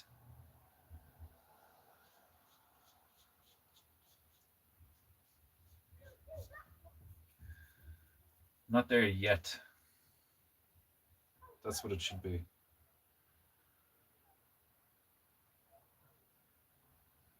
This bullshit of like, oh, I can't do that, and like, you know.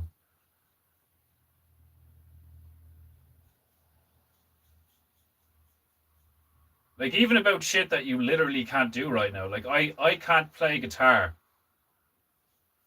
But like,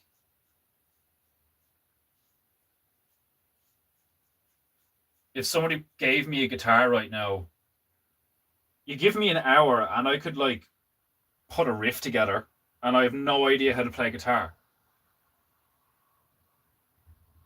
But like, you give me an hour, I could put a riff together, or a melody, or something, you know.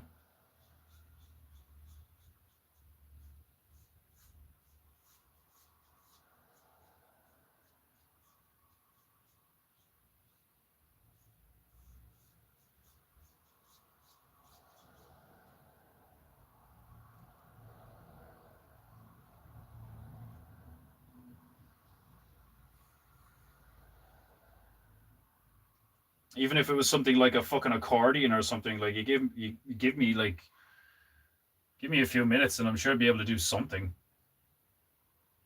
that sounds like somewhat remotely musical. Just need to get a feel for the, you know, what action makes what noise, and then just make up a really simple like do do do do do do do do do do do do do, like. It's one of the best. This is one of the best like mentalities ever. Is like, no matter what you're doing, it's like, keep it simple.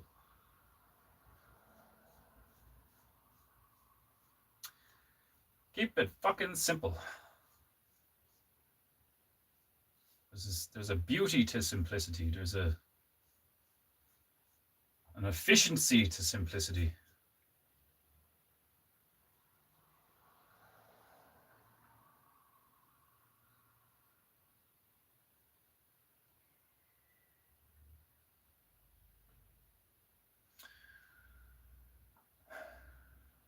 I didn't allow my children to say can't. It was a bad word. Yeah. Good. Too fucking right.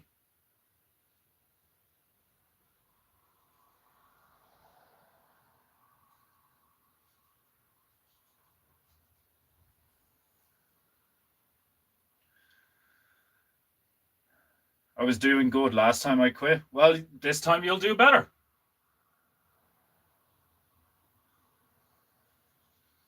I said the exact same thing about myself.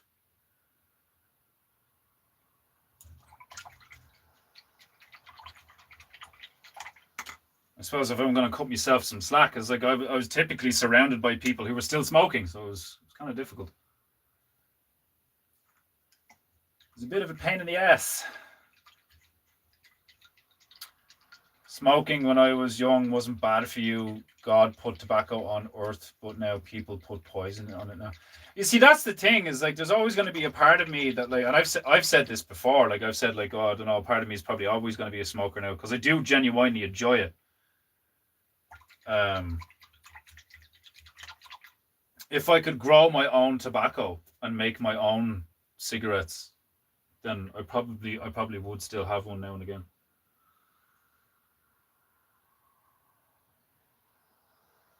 That's one thing I actually always found super weird about my mother, that I like couldn't help but respect her for, was my mother didn't smoke. However, once in a purple fucking moon, if like a really stressful moment or some shit, like very, very, very rarely, like, she would have a cigarette.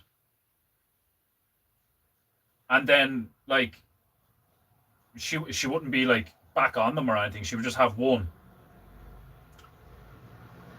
And that was it. That was enough. I always found that so odd.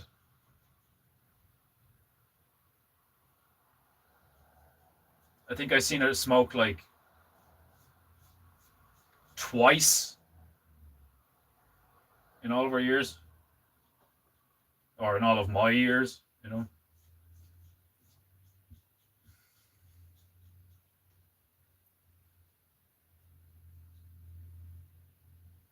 And like both times she's had one, and then, like, you know, it's not like she started smoking again or whatever like that. She's had one.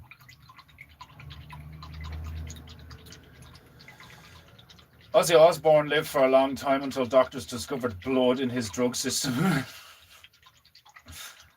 What's that guy, Lemmy from Motorhead or something, was told that if he stopped drinking, he'd die.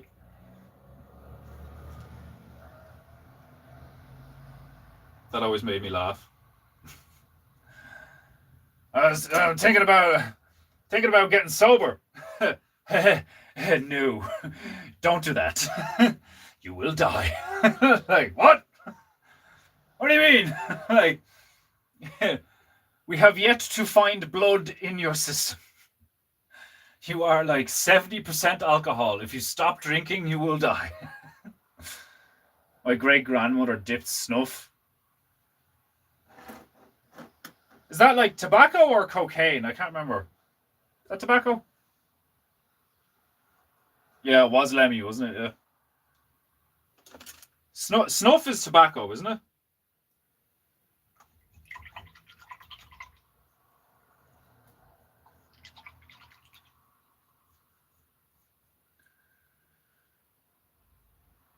I was never really fond of sniffing stuff.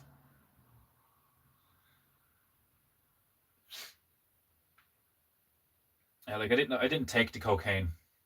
Like, unless it was like the really good shit that like was cut with nothing. So, because like I'm pretty sure it was they cut it with benzo, and it was the benzo that would make my nose blow up. I look like Rudolph the Red-Nosed Reindeer and just be leaking. It's like I instantly got a man flu. So like any of the high that I got from the cocaine, I was just like, oh, this sucks. But there was like one time that I can recall where I had coke on a night out, and I was like, whoo, this shit's fucking nice. Like, it was like one time.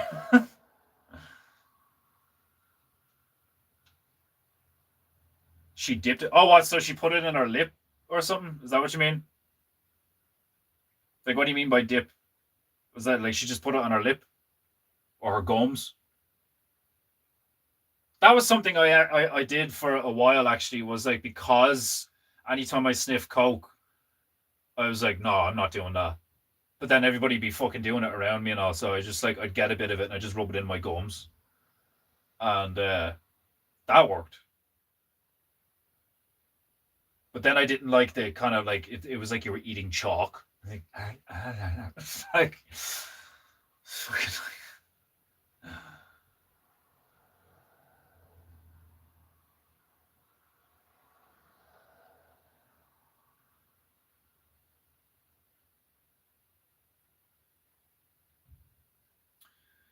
right. I believe we are done. Yeah, it's done. It is done.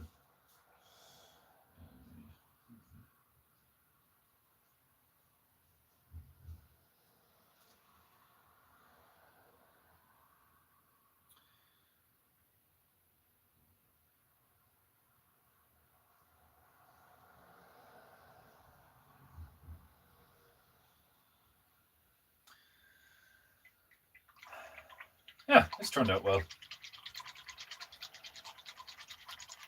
There's always going to be like every time I finish something now, I'm still like, yeah, that, and then immediately I start picking it apart, being like, yeah, well, that could be better, and this didn't turn out, and fucking that kind of looks stupid, and the angle on this is off, and like, it's like, fuck off.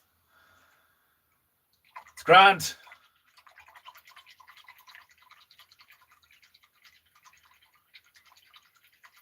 What's the temperature there? It's pretty warm.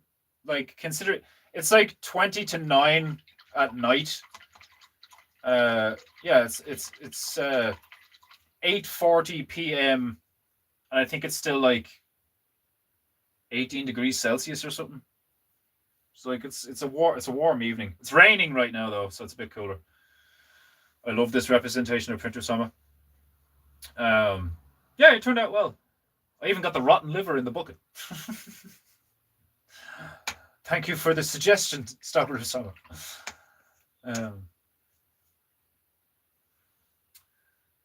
Yeah, the whole t-shirt vibe and all. Like, well, I don't know. Now that I'm like, oh, it's done and all. Now I'm like, oh, I didn't give him like enough weapons. But part of me kind of likes that, like, he just has a rake. So, like, somehow make him like extra dangerous, like because he only has the one weapon or something. Like, it's a mean looking rake. Anyway, right. Oh my god, fucking how dead my ass is not even funny right now. Okay. Billy wanted to know. Yeah, it's like I think it's like 18 degrees Celsius right now, but it's in the evening and it's raining. The days are starting to get a bit cooler. This summer's been really hot. We've had a really hot summer. We've had an amazing summer this year. This year's summer's been fucking quality. It's one of the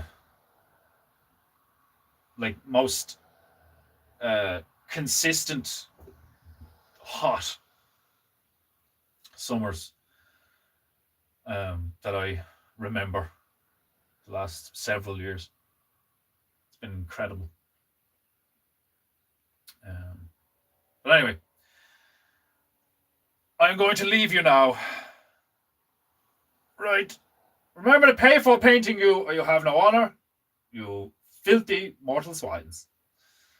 And the PayPal link is on my YouTube now. So you just click on the go to the channel homepage, and under where my name is, the title of the thing, you'll see a thing that says Instagram and 4 more links. The PayPal link is in there, and you can pay for painting you there. So you have no excuse. Probably won't see me again until Sunday.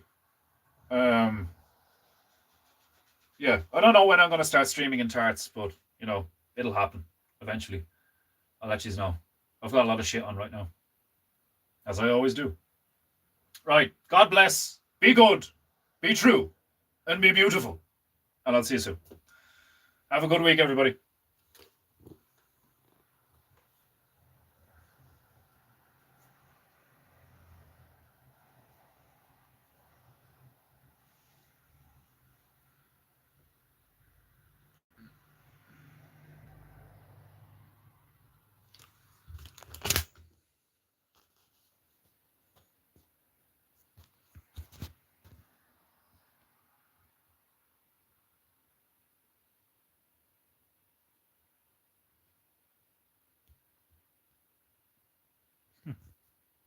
It's not ending.